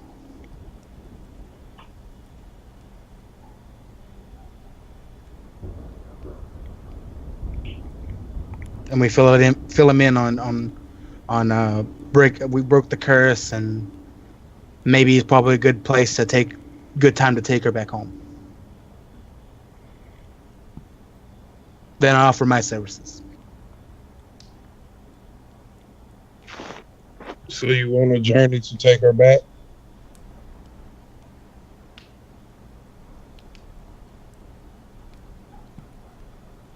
Yeah. Oh. Alright. I will help.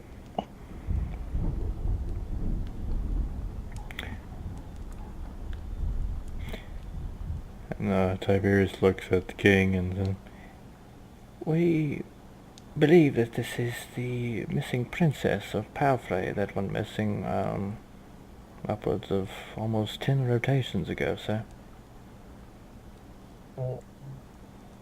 Really? Yes. Yeah. we could, and he kind of leans in, this could be an opportunity to gain another ally with the Wood Elves of Palfrey.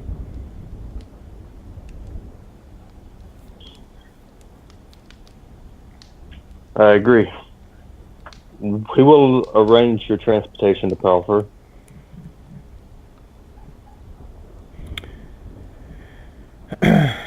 She gives like a curtsy bow. King Thalion, I must say that during the night I did not sleep quite so well, as my memory was slowly coming back to me. Upwards of 10 rotations ago, which is news that I just heard, I was sent to go to my kin over in Gatorium, in our city of Finn, where the Wood Elf Bank is. My uncle, who runs the bank, he was showing signs of I'm not sure how to explain it. He didn't quite seem himself, and my father, sensed that he would possibly misplace our funds in the bank.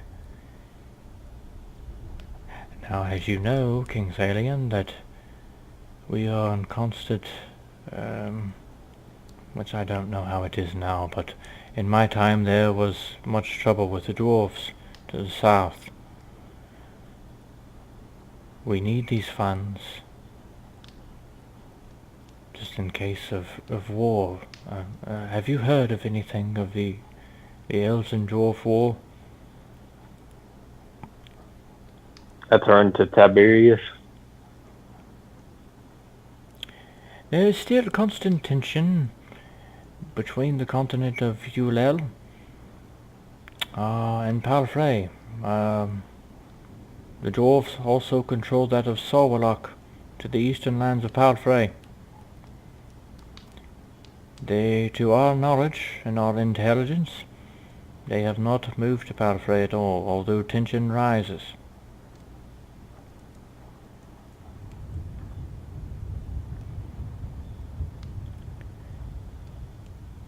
And then she speaks up again, and she says, well, my father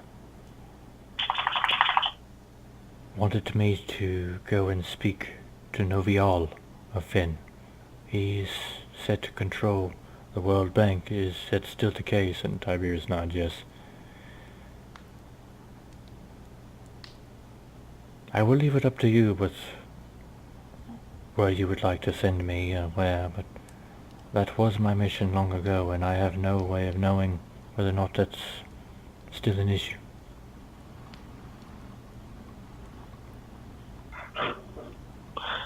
If that is what you desire, I can make it so. Thank you, Sir King.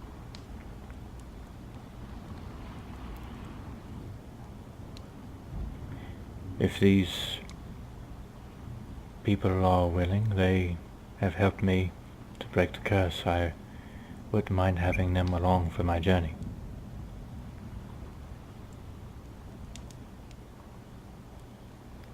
I That would be up volunteer. to them.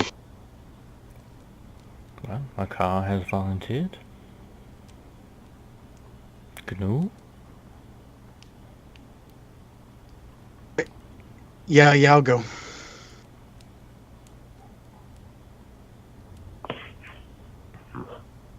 A chance to go see the World Bank? I mean,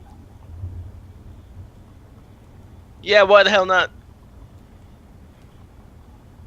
Well, alright. What about you, Bones? Yeah, I'm going to.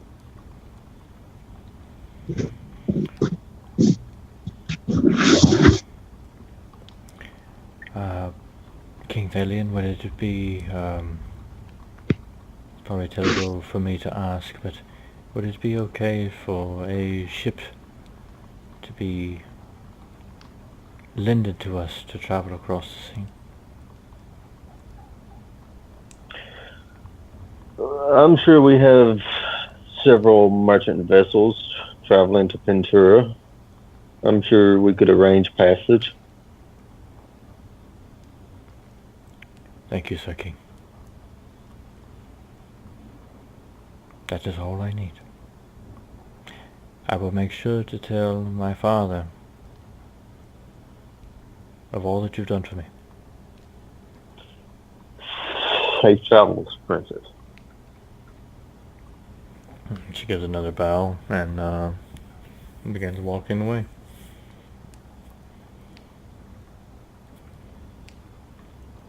Okay. What do you guys do? I'm gonna talk to Tiberius. We need to get paid. Ah, yes. I have talked to Rosfalum after our conversation last evening, and I believe you ought to be paid 100 gold piece. We were going to give you 200 upon safe return, but Wilbur's carriage, and he is quite battered. So But you all did very well, brought us new allies, and paid your taxes. So we felt generosity strike us, and we're going to give you 150 gold apiece.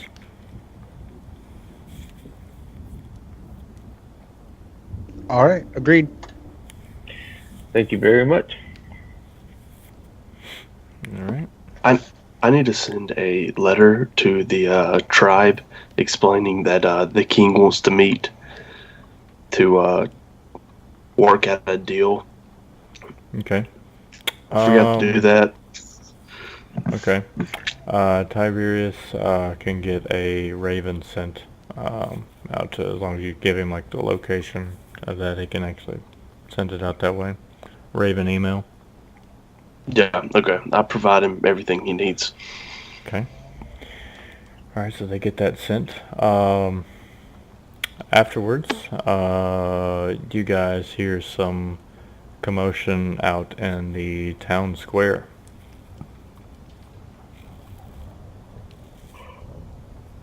What's going on? Spot check? Sure.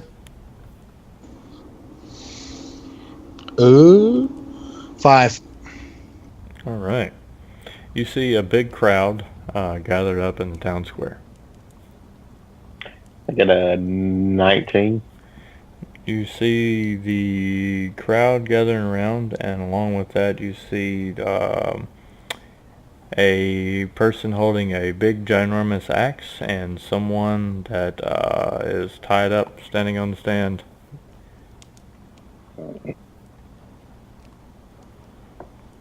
Ooh. Oh, I think that's William, guys. He's like, oh, jeez, guys. Alright. You guys want to do anything, or are we done? I don't know if there's much we can do for him at this point. Yeah, it's the law. Okay. Did he? I don't know. I don't know the story. Did he actually kill that guy? He did kill that guy. Oh yeah, then whatever. Chop off his head. It's the law. Okay. So the execution commences. He gets pushed down on his knee. His head is placed on the stone slab. My ancestors are smiling at me, Imperials. And you say the same. You bastards! And then his head just rolls on the floor. Some people cheer, some people just kind of, you're just there, they're getting a kick out of it, and they just walk away. And that's the end of that.